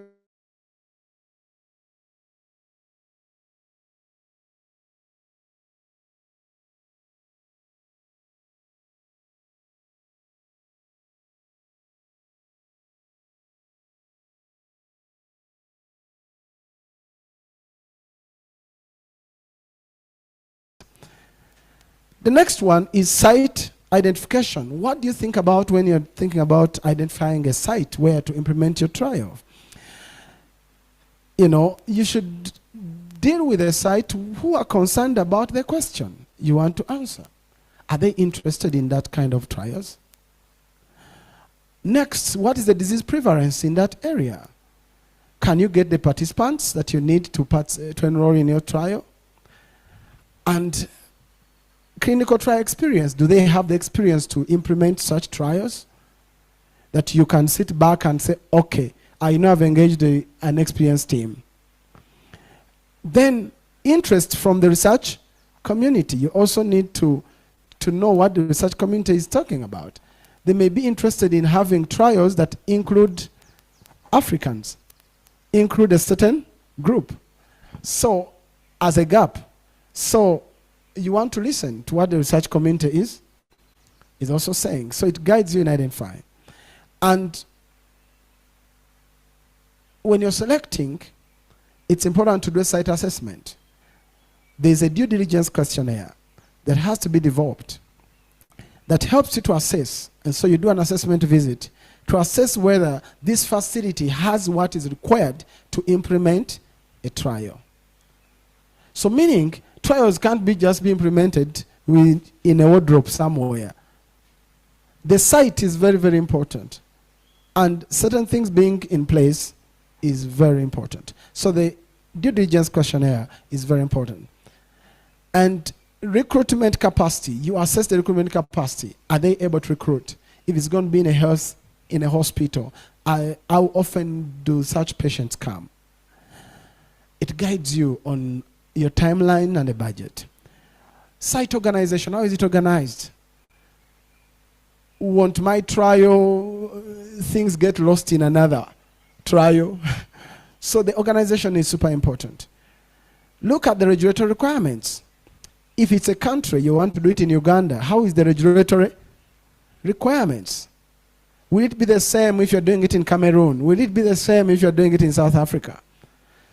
Sometimes you go to a country, you do a trial, and 2 years pass, you have no ethic approval. And even the funder wants their money back. So because you didn't do a proper site assessment, there should be an environment that supports that kind of trial at a national level. Feasibility aspects, check whether it's feasible. Can you get the right human resource in that setting? Do you have access to the technologies that you need? To the diagnostic? If you're dealing with patients, if they get injured in a trial, is there a facility where they can be taken to get the best care? So that takes us to trial implementation. Let's say all that is done. You have it sorted. Then, how are we implementing this trial? There must be a research team and partners. Clinical trials cannot be implemented in solitary. There must be the strength of implementing a clinical trial in the right way. It is in working with other partners and other people who are able to look in there. And we shall see that. Anybody involved in a trial should have the knowledge, training, and expertise required to cover his or their tasks. I think Susan mentioned it. Very important that whatever role you give a person, you have to be sure they are trained and it's on record and that they have the certification that shows that they qualify to do that particular task in a trial. Less of that, you have not followed good clinical practices. Then, two key actors are there when you think about a research team. The two actors are two. Sponsor and investigator. And we shall see the role of a sponsor and the role of an investigator. But you need to know who is going to be the sponsor. It's either you or you're going to delegate. And who is going to be the investigator, the one who is going to lead the research, the clinical trial. Those are the two you need to identify. And these delegate their tasks to everyone else, and we shall see whom do they delegate to. But these are the two. So, sponsor. What's the role of a sponsor? It can be an individual, a company, like Soil Research Foundation. It can be a university. It can be a sponsor. It can be a company, your company. Meaning, what do they do? They take responsibility for initiation, management, and or financing of a clinical trial. So their work is to make sure that this trial is initiated well, it's monitored well, it is managed well, and it is well financed. Whatever is required is provided. So meaning you may have a funder, but then you have a separate sponsor who is going to work out the trial itself. Now, their focus is on respecting of the protocol. A protocol which was developed is being respected during the trial implementation. So they will engage a clinical trial monitor, like Susan, to come on their behalf to check how the trial is being implemented and give a report. They will check on the respect of ethical principles.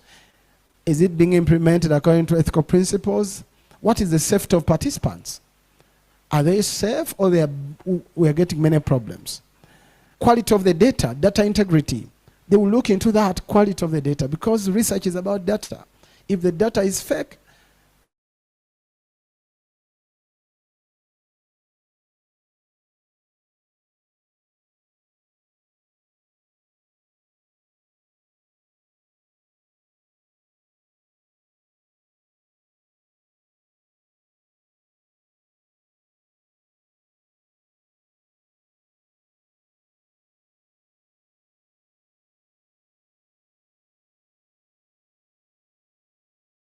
contract research organization, which can be a person, that person can be called a trial manager, or an organization like this one.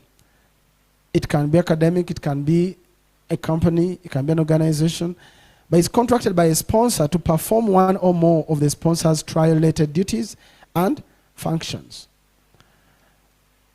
The next important person is the investigators. Principal investigator, who is going to lead this trial? A person responsible to conduct the trial at the trial site is the leader of the team. Now, they have to make sure that, again, all the team members, the trial team, don't deviate from the protocol that has been approved by the ethics committee and by the sponsor. If we agreed on a protocol, that's what should be implemented. They also delegate responsibility. They can delegate to sub-investigators, and they can fill what we call a delegation log. You delegate, but you document. Whom have you delegated? I've delegated to finance, to be the finance person on this trial. I've delegated to logistics.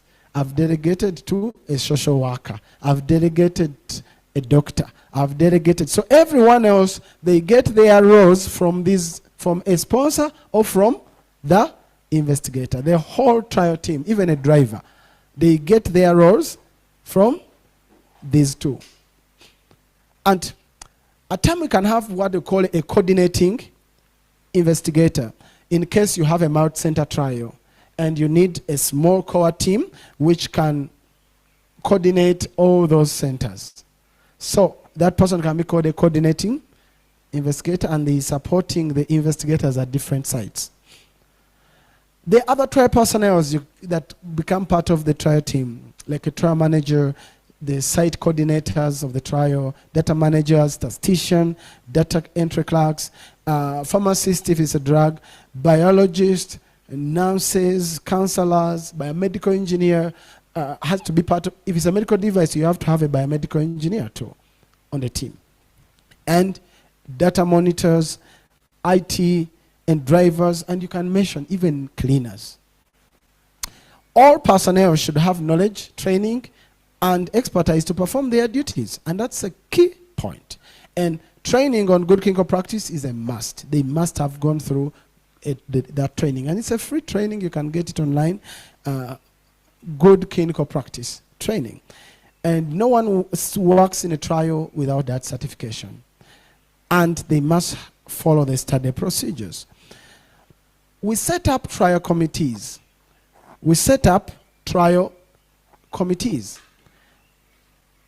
When we are starting a trial. So it's not about investigator having a protocol and a sponsor. No, there must be other observers who check the quality and the way how this trial is implemented. The trial committees could include coordinating committee, which is organized by the sponsor to coordinate the multi-center trial. If the trial is in many centers, the sponsor can say, I think I need a small committee with me, which coordinates all these sites. Then at time we can have what we call a data safety monitoring committee. A data safety monitoring committee, this is a must. It must be on every trial. At time we call it independent data monitoring committee. So it is normally established not by the investigator, but by the sponsor, to assess at intervals the progress of the trial. And they will look mainly on the safety data to ensure that participants'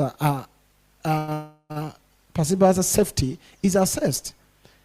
They will even do what Susan mentioned. They will ask the statistician in the trial to do an interim analysis, to try to give results by arm, to try to see if there are more adverse events on the intervention arm compared to the standard of care. And if a limit was set in the protocol of when to stop the trial,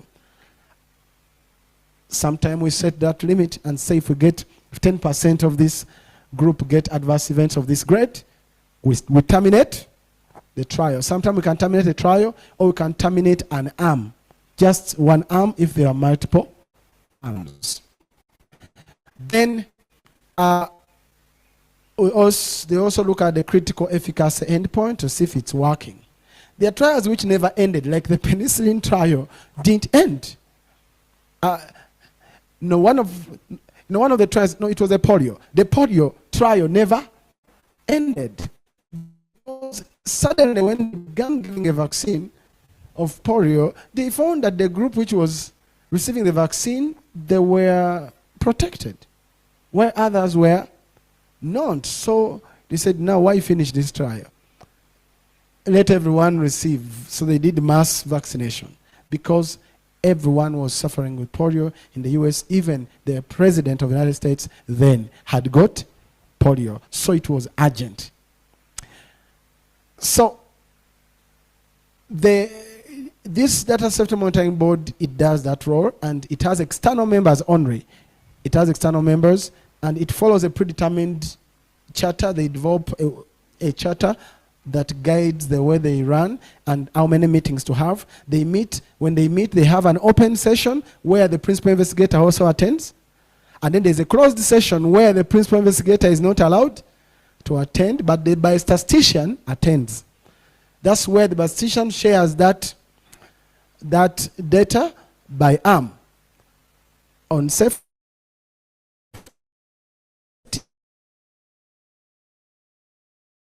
The principal investigator must not know those results.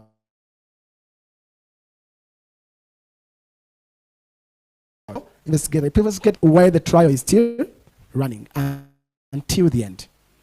So, and they access data by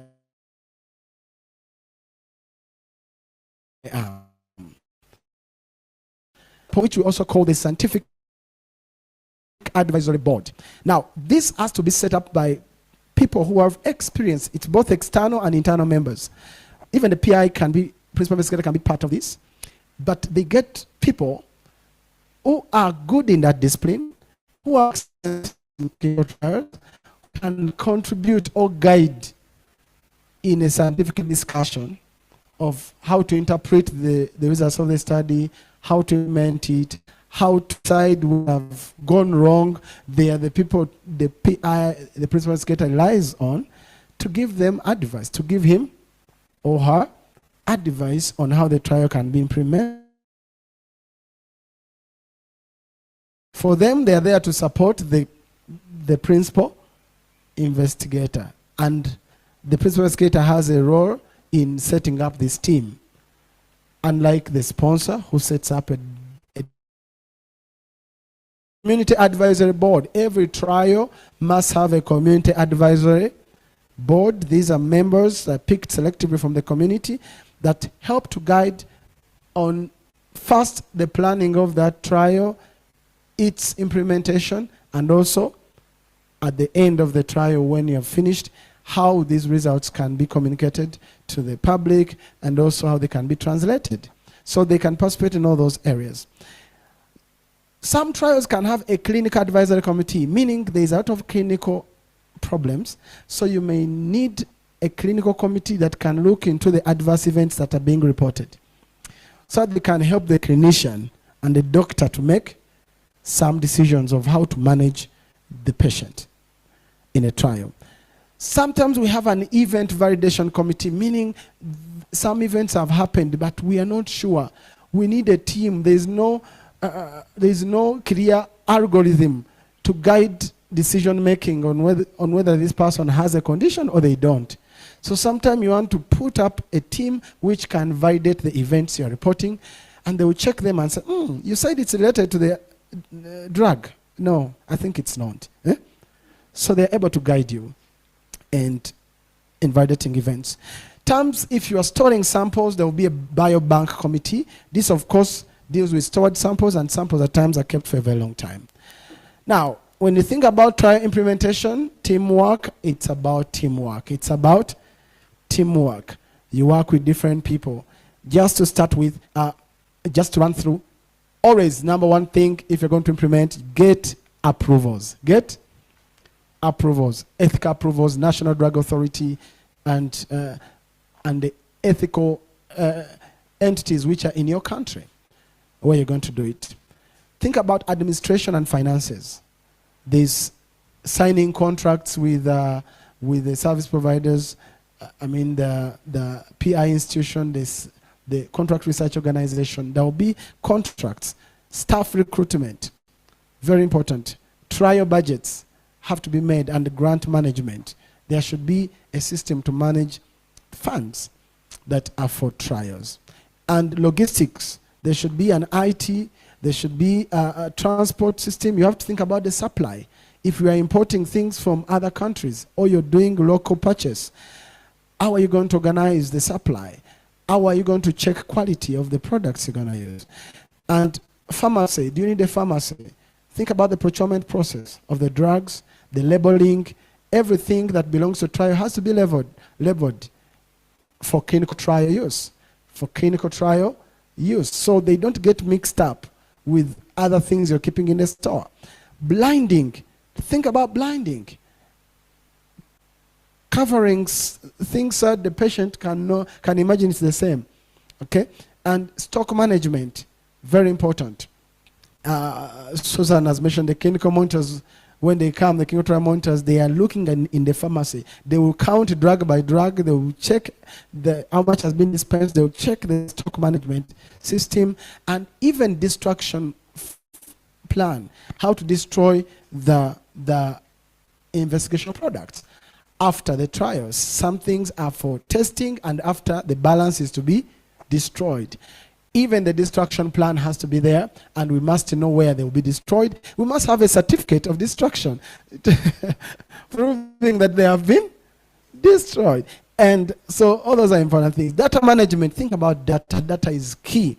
And where per used to questionnaires, here we talk about case report forms, CRF, case report forms. So a clinical trial can't have one document called questionnaire. No, it's not questionnaire. It's case report form. And there are more than one. They can be 10, 20, 30 per person. Per person, depending on what you're monitoring. And there should be also a CRF, or case report form completion guideline. How should people feel that? Those forms, there should be a guideline developed. There should be a data management plan developed before. And statistics, there should be a statistical analysis plan. Now, this analysis plan at times is developed after the trial has been approved. And once it's developed, it has to be discussed by the trial scientific committee for agreement, and the sponsor to see if that is the right way this result should be analyzed. Because poor analysis, wrong reports. Yeah. And the randomization list, you have to think about it. Normally, the statistician develops the randomization list, because poor randomization affects their analysis. So they develop it. And when they randomize, they can give you maybe slips in opaque envelopes, so that you can, once a patient comes, the nurse just opens and then knows which arm this person is without influencing their choice. And look at training.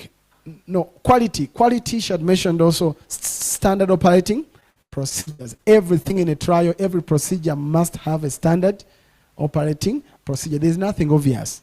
Even if it's taking a temperature with a thermometer, we have to see an SOP. And that SOP has to be well written, reviewed by the right people, and validated and verified. Then quality management guideline has to be there to guide the clinical monitoring, which has to be done during the process. But also, if you have to do some bit of quality controls, calibration of the device, how is the calibration going to be done, how often, and all that is very important. Do we have the right person to do the calibration every day, troubleshooting, and all that? So we have to think about that as we're planning. Training, everyone should have good clinical practice. They should be trained in all the standard operating procedures related to the tasks they're going to do. And there should be a training plan. And all trainings must be recorded and documented. Must be documented. Safety. We have to have a safety manual and a pharmacovigilance plan. How do we record adverse events? How do we report them? And how do we manage them? So all that has to happen. And documentation and documentation and documentation. That is what makes clinical trials. Everything must be documented, whatever it is. So we have to have a trial master file. A trial master file has all the essential documents, and we shall see some of them, but that trial master file is always with a sponsor. And we also have site investigators file, which have to be on every site where the trial is being implemented. They have to be that site investigation file. So the documents in both are similar, but it's just that, wherever the trial is, there must be documents. So that when the regulatory bodies come to audit you, they find them there. Now, when you're doing trial preparation, just to run quickly, I've mentioned the summary of them. Please seek approval from all ethics committees. If you have chosen a country we're going to implement the trial, if it's here in Uganda, understand the country's ethics committees. At times they are institutional ones and then the national platforms. So like in Uganda, we have the research ethics committees at institutions, and we have also the Uganda National Council of Science and Technology. And also you have to follow the guidelines that they give. And at times they need a protocol, the investigators, CVs, and informed consent at a minimum. But you have to follow the national guidelines. Study insurance. Patients have to have an insurance. You have to buy for them an insurance. Even the investigators have to be protected. So there should be an insurance to protect the investigators. So that's what makes it costly, because there is all that to do. And the National Drug Authority or any regulator of medical devices, you have to get to know what they need. And you have to notify them, you have to submit to them. You have to engage them early. Actually, the National Drug Authority, for us in our country, you engage them before you start the protocol. Because they are the ones to classify for you your device. And then you engage them during the submission of the protocol at some point, and even after, to give you permission to go to market or to register. So the trial preparation and authorization and contracts, they can be at the site level, or at times they are corporate agreements. You have worked in a consortium. People need to agree, and they write those agreements. They have to be on file, because all that is very important. Confidentiality agreements. Everyone who participates in a trial must sign a confidentiality agreement.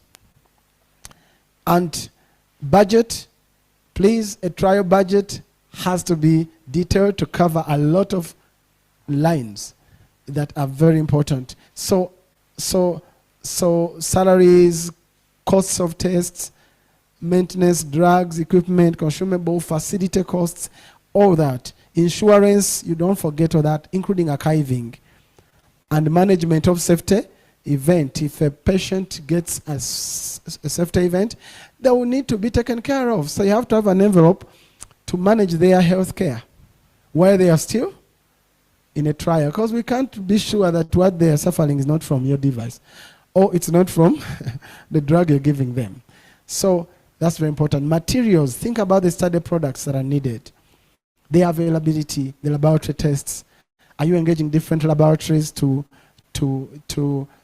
manage the lab tests, just in case one doesn't have the service or their machine breaks? Which backup do you have?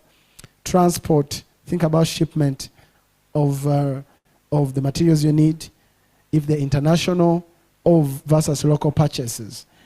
And think about security of the trial site.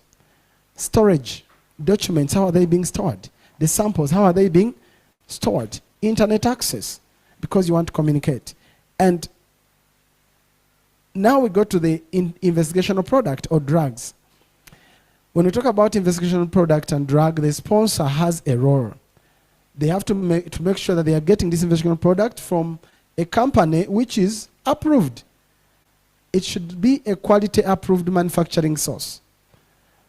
So if you, and that's why before we go into trials, we have to be sure that the device you're dealing with is of good quality. You followed all the guidelines that are required, the different ISO guidance, and you are following the quality management systems, and you're making sure that, you know, the regulators have also looked into your device, and they have given you also their guidelines, and you've given them attention, and you have documented the whole process. So that is very important at a sponsor level. They have to make sure that the certificate of analysis is there, the procurement documents are there. Is it a donation or it's procured? How? Labeling, things are labeled for trial, use only, and transport is in good conditions, that things are not messed up during transportation to the site. Site level, we do stock management. Where the trial is done, we do stock management. We make sure things are stored well. The drugs or devices are accounted for, and that the procedure of handling them is very clear, that they are not mishandled. And data and randomization and blinding, also it's a role of a sponsor. They have to make sure the data management plan is in place. All these documents are in place, the case report form, the database, the randomization list, the blinding procedures are clear, and at the site level, we check on the materials that can allow safe data collection, and the randomization is being done well, and there is good storage of data. There should be servers, there should be backup of data. We must not lose data at a site. And communication access in case of central randomization. Sometimes randomization is not done at the point where the patient has come to the nurse. Sometimes it's done, you make a phone call to a person, and then they randomize and they tell you which arm. So now imagine network is off. So we have to make sure that the connectivity is very good, that it doesn't slow central randomization. And we look at the data clerks. We have to make sure they are well trained and they can enter data properly. Quality management, again, the sponsor makes sure that the SOPs are all detailed and they are approved. The sponsor has to sign on every SOP. And that the clinical monitoring plan is in place. They have planned to send a monitor. They have planned to do some monitoring of the trial. And that the quality assurance is also in place. The site also ensures there's monitoring and site-specific procedures that help everyone to do their work well and to document things properly. And safety is a key thing as we implement trials, and the sponsor makes sure that there's a study insurance that covers participants, and that there's a system to handle serious adverse events or some suspected unexpected serious adverse reactions. Sometimes the sponsor sets up a pharmacovigilance unit dedicated to the trial. And that unit receives all these reports of safety that are coming from different sites. And they look through them, analyze them, and they guide the team on the site on how to manage them. And times the sponsor will set up a safety manual for notification of serious adverse events, and also SUSA and pregnancies. So pregnant people, once someone gets pregnant and they're taking a drug, or they have they're under an invasive thing that scientifically we think it may affect their pregnancy or the baby, that person has to be followed up even beyond delivery for the whole period of pregnancy and after delivery to confirm and assess the status of the baby. So the Data Safety Monitoring Board is a very key board that the sponsor sets up for safety monitoring. And at site level, the clinical investigators are trained to ensure that they recognize adverse events, document them well, report them well, and manage them well. Documentation is what I talked about. They are essential documents, but trials are about documenting. Every version of protocol that you're using, it has to be signed. It has to be the approved one by ethical committees. And all versions, if there's an amendment in the protocol, all that has to be kept. Every change in any document has to be tracked. Versions have to be tracked. We must know what the current version is. If a document receives a new version, all the old ones are removed from the circulation to avoid errors. And administrative and regulatory documents, approvals from ethical committees, everything has to be put to file.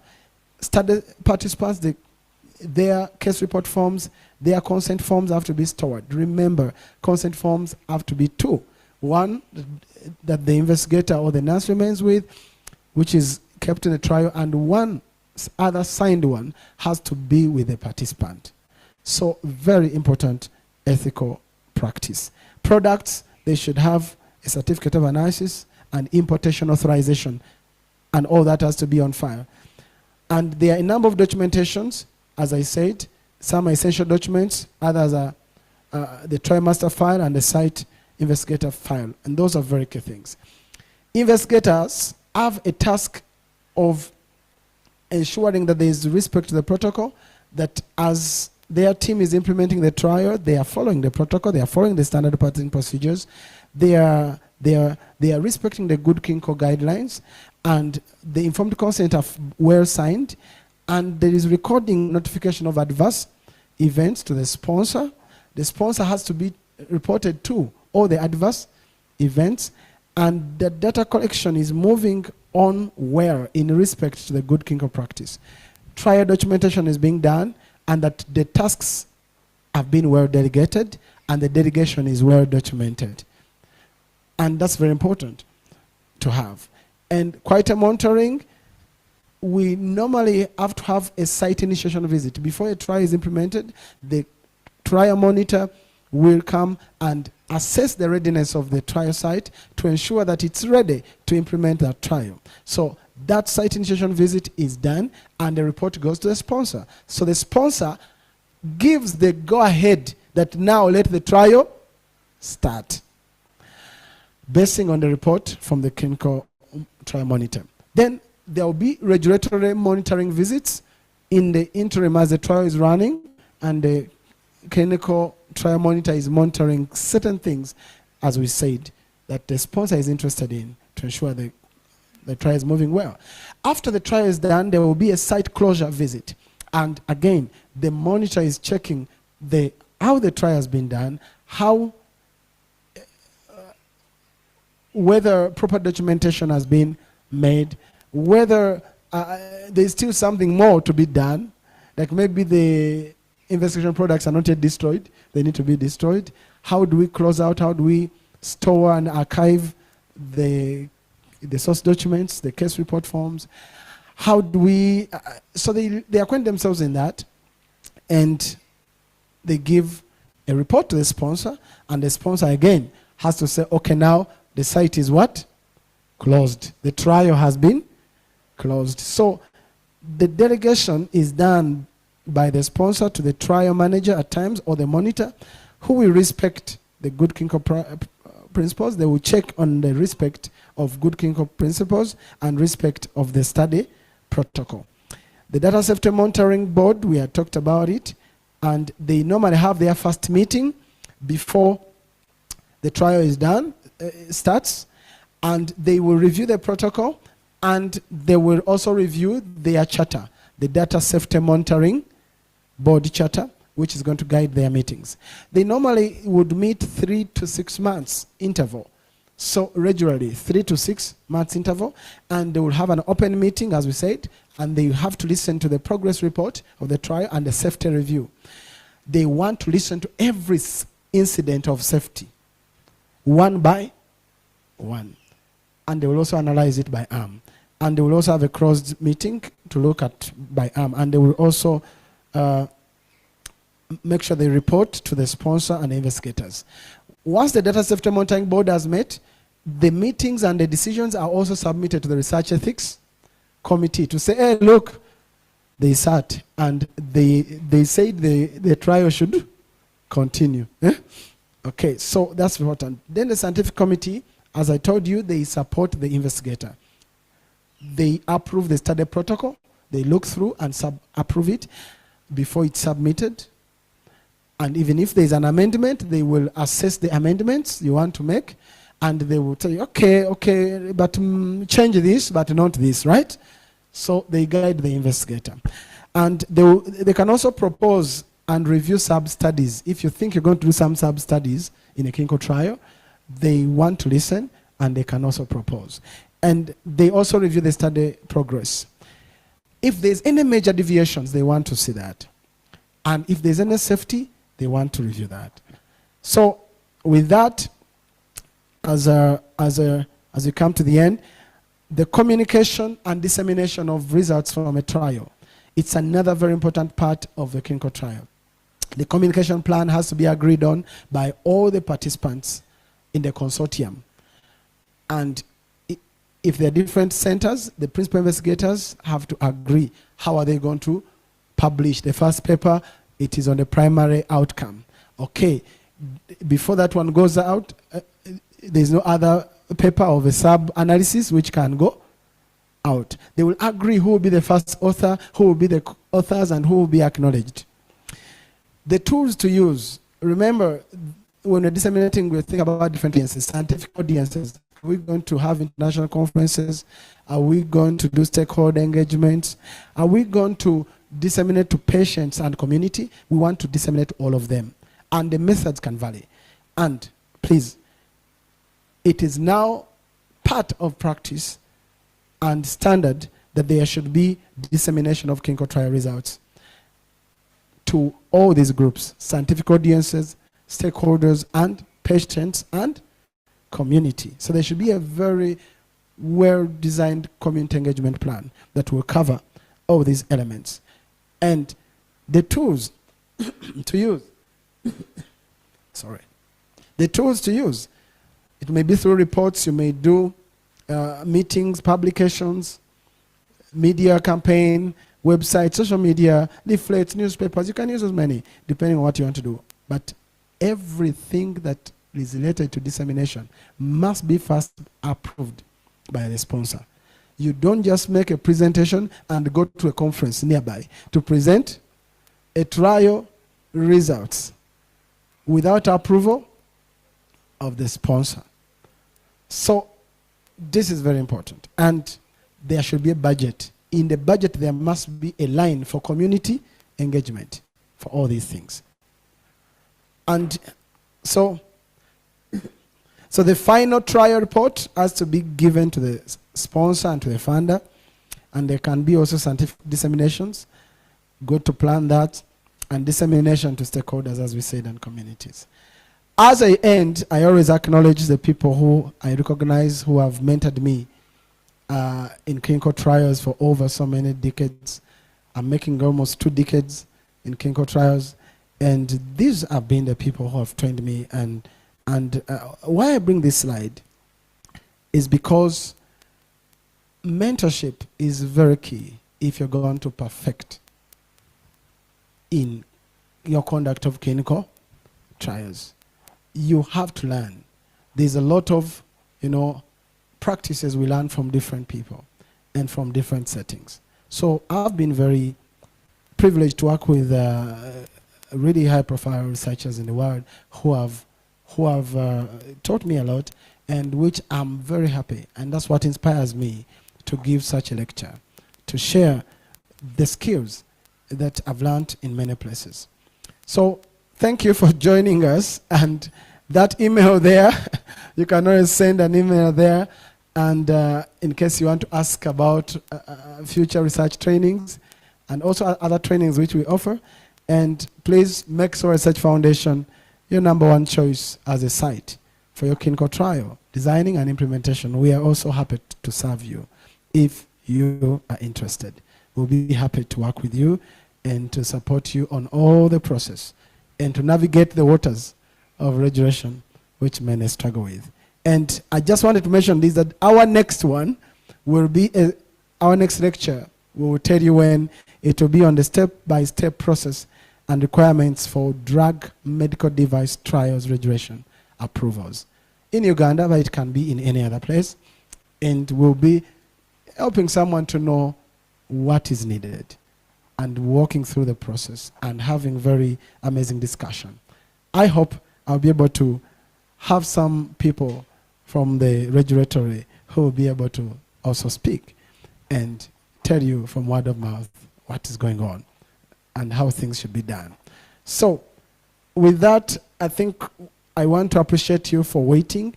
We delayed a bit and we went a bit over, but I hope it has been helpful. I would request now to go to questions and answers, and I will welcome Susan here. At least let's have 5 minutes or 10. Are there some questions, Caroline? All right, there's some questions. So we will sit and be able to receive these questions and be able to answer the people. And if you have other questions, if time catches us, please just go ahead and send an email, and we will try to create another broadcast, perhaps to answer them one by one in case there are many. And besides that, I think we had wanted people to open their videos, especially those who are online, so that we can have a snapshot and know who has been there, and want to appreciate you so much for this patience. And our hope is that this has been helpful to enlighten you of the process. We will be having a clinical trial series and module and program coming in the future. We'll be informing you, and you will have an opportunity to participate in all training from beginning to the end, so that it can help you to improve your expertise and skill in implementing trials. All right, so are we able to see the people on the screen? Okay, you tell me when you're done. Yeah, so, all right. Okay, so I stop sharing. I stop sharing, yeah. Okay, so I think we have questions which were sent before. Where are the questions? Are you going to read for us the questions? It will help us to... Oh, it's okay. So let's first open our videos and have a photo. Have a photo. This is a good way of having photo, right? I also put mine or something. It's okay. All right, good to see you. Yeah, give us those smiles, please. Yeah, good to see you. Good to see you. We are a big family, and we are all working to cause that change. And I'm glad that you have rejoined us today. Yes. All right. The pictures are coming. Thank you. Just give us the pictures, and yes, and then we shall have the questions. Yeah. Okay, some more people giving us some faces. Okay. Well, you can take. Others might be in a very difficult place. Yeah. So really thank you. And now we are going to receive some feedback from you. There is a hand there. I hope we can increase the volume in the system and we hear. And then we can have others. So perhaps we can remove this one. Yeah.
Questions which you can be giving us? Yeah. You may need to come closer.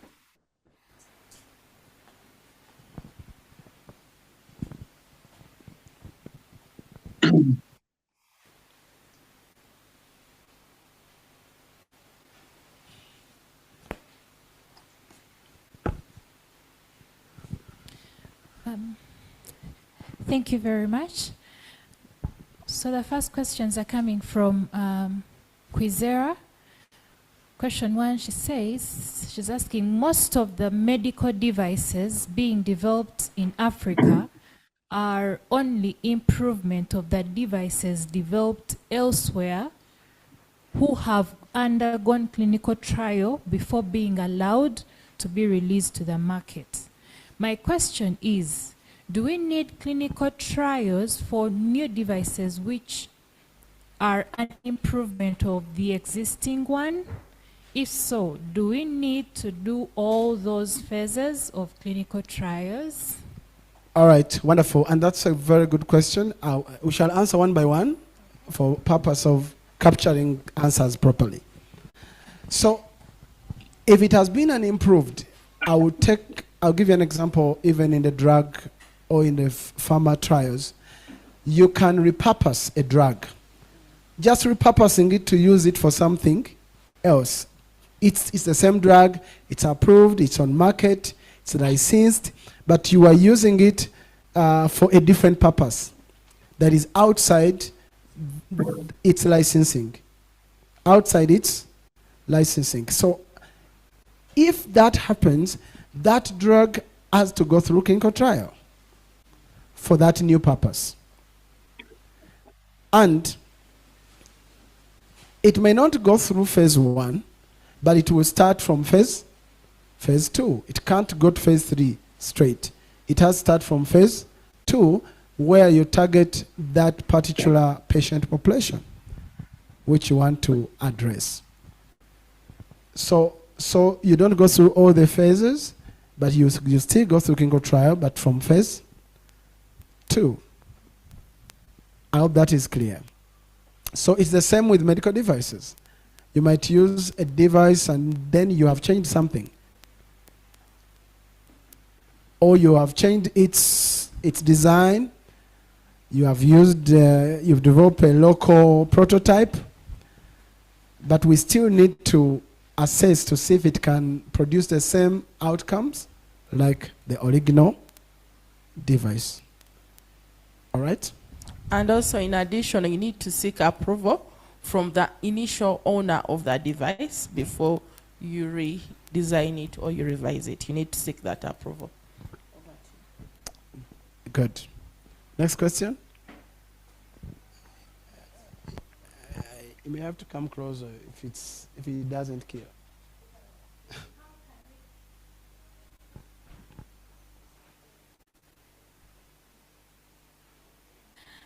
How can we tell the number of participants required for clinical trials to be approved, and what does it depend on, specifically for medical devices?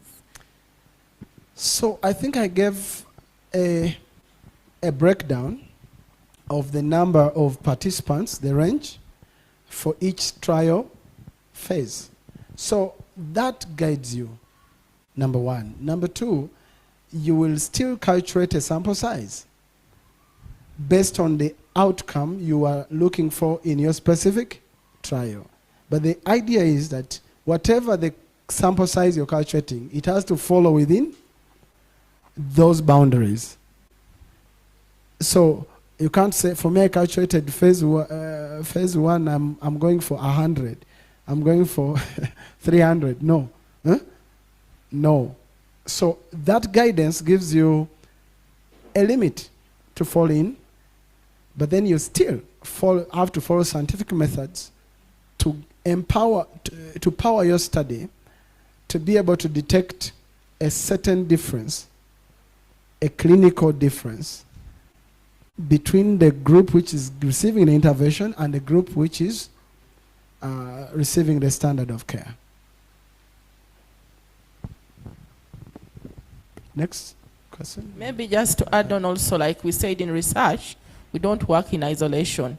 So sometimes we may engage a statistician to help you to know the power and so forth. So thank you.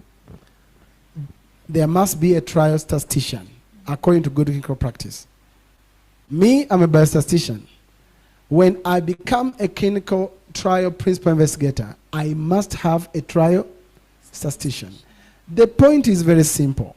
You've seen the data the independent data monitoring board. The PI, the principal investigator, doesn't attend the closed session. It's the statistician who analyzes, does interim analysis, and attends and shares the results. And the principal investigator is not even supposed to know those results. So now imagine you are the principal investigator and at the same time you are the statistician. You'll be stuck. Question 3. When is a single-arm clinical trial required? Does it also have those phases, specifically medical devices? Now, times we use single-arm trials, and normally when we are validating simple devices, which might be class A, the non-significant risk devices. So you are just assessing its impact in a pragmatic setting or in a community. So meaning you may do a before and after assessment. You assess before, then you do the intervention, and then you assess after. So even in that case, you are comparing the effect of that device in the same participant. We can also control that and do a controlled before-after. Controlled before-after intervention study, where you get one group where you give the intervention, assess before and after, but also get another one which is receiving standard of care. But in such arrangements, you are not dealing with just individuals, you are dealing with groups of people as an experimental unit. So in such, we can have a single intervention trial and single arm trial. But of course, it will be, if it's not controlled, there will always be questions of how sure are we that all the effect we see is a product of just the intervention and not something which would have happened even without the interventions. So that's why we need a control many times. As per, this is AIGA, as per the context of types of clinical trials. Yeah, so I don't know whether you are able to hear. Let's hear from in the chat if you are still able to hear, because we have a heavy rain outside. I don't know how it might be coming through. So you'll forgive us. Yeah, we are still hearing very well. I'm So hearing the other very well. question says, as per the context of types of clinical trials, assuming I have an AI model to improve patient diagnosis, what phases of clinical trials can it undergo before you roll it out to the market? So it is an AI-based algorithm Yes. for diagnosis, meaning you want to do a diagnostic kind of trial. You're going to compare. AI is a means. So you're using the AI algorithm to see if it can help you to identify people who have a disease. Again, you will have to compare it with an existing standard of care to be sure that it can detect as good as the existing standard. And maybe you will now gain some benefit on the efficiency, that maybe it is faster, it doesn't need a lot of human engagement, and maybe there are less chances of subjectivity and bias in diagnosis. So such a study, again, you have to submit to the National Drug Authority they have to be notified, because they may have the mandate over every clinical trial. So even if they may not supervise your trial, they want to be notified that you are going to do a clinical trial. And that, in my view, it will not be a significant risk. It will not be a significant risk trial. It is a non-significant, a low risk trial. So you'll be able to do perhaps you may start from phase 2 and start, as long as there have been studies that show that this AI has been validated in human beings. So the first thing is validate it in human population. If they have been validated, you have checked that it's sensitive, it's good. Now you are moving to a point of comparing it to the existing.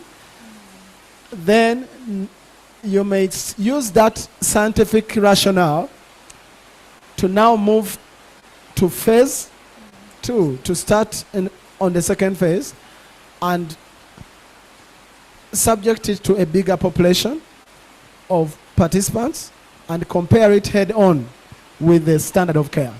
Yeah, I hope I've answered.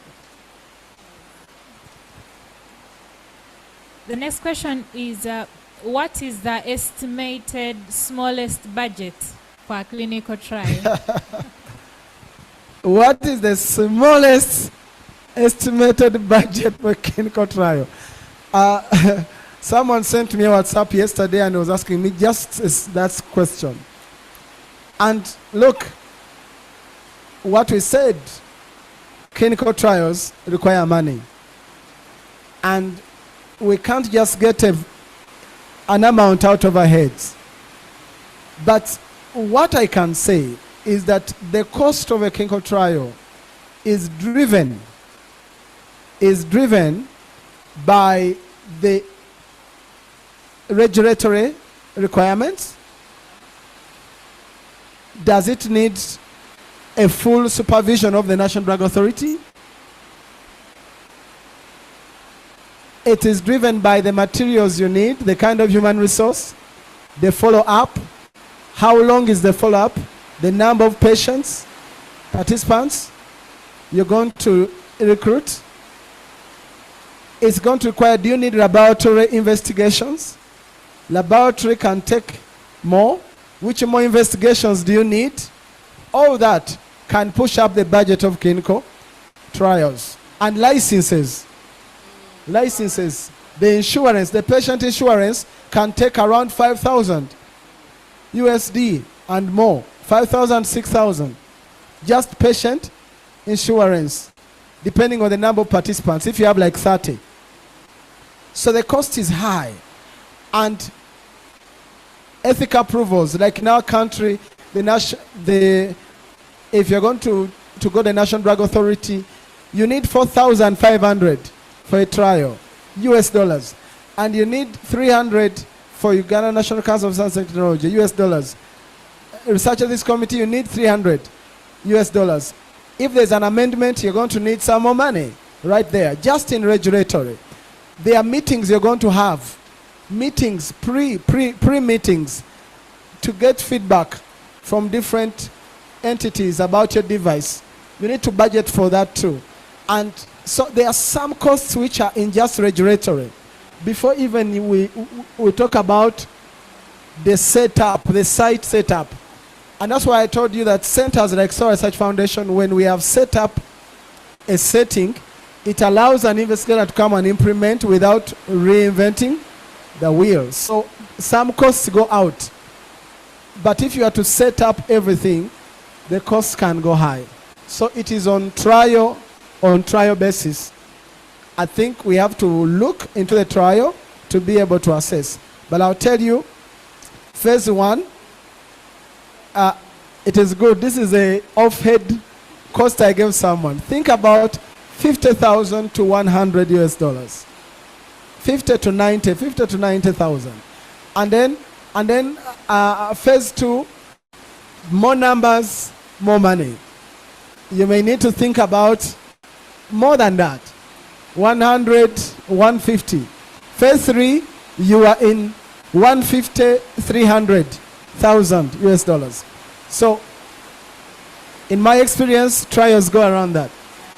Yeah. I really don't know whether you're still hearing because we have a heavy storm. They're hearing. Okay. Do you have another question? So, those were the questions, but Ezekiel had a question. I don't know if you can type it. We can answer it. So we can hear him. I don't need to speak. Okay. You are tired before. All right, Ezekiel, you can go ahead. Oh, thank you so much.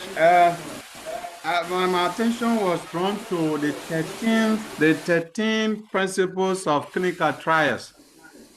Well, are you hearing? I'm trying to hear. I'm not hearing properly.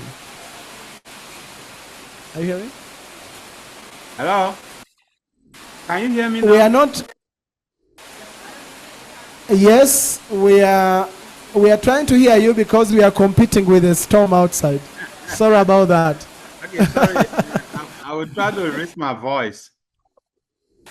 Yes, you can.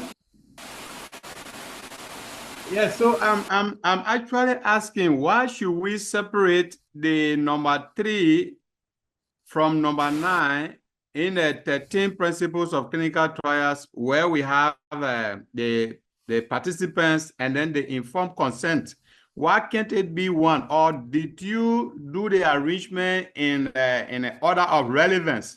That is why you had to separate the participant number 3 and then consent number 9. So you are talking about the GCP principles. Sure. Yes, are you able to answer? So how I can respond to you that all the GCP principles have an equal weight. Meaning if you remove one principle, then it affects the other principles. It doesn't matter in the number of numbering, but they all carry an equal weight. Meaning if you are to do a trial, all of them should be in place. Over. That's exactly that. We didn't organize them. They are all required, the 13. And if you are doing a trial, it has to be assessed on all the 13 principles of good clinical practice. Thank you. Okay, the second question before I leave you is if the device is clinically tried and then accepted and is on the market, how many years or how long does it take for recalibration of this device? Are you going to go back to subject it to another clinical trial, or have a manufacturer that will require recalibration? So if you are recalibrating after post-marketing, you may not have to go back to a full-fledged clinical trial, but you may still do some validation studies to assess, to see if there is benefit, there has been an additional benefit based on calibration, or if there are some new safety issues related to that calibration. And of course, you need to update that information, I think also in your licensing, just to make sure that, you know, you give some updated information about your device and a new version. Yeah. But those will be validation studies that you can do post-marketing. All right, thank you very much. You're welcome. I think we are going to stop here, and thank you so much for having joined us. And may God bless you and continue to do the good work you're doing as innovators and as researchers. Thank you. Bye-bye.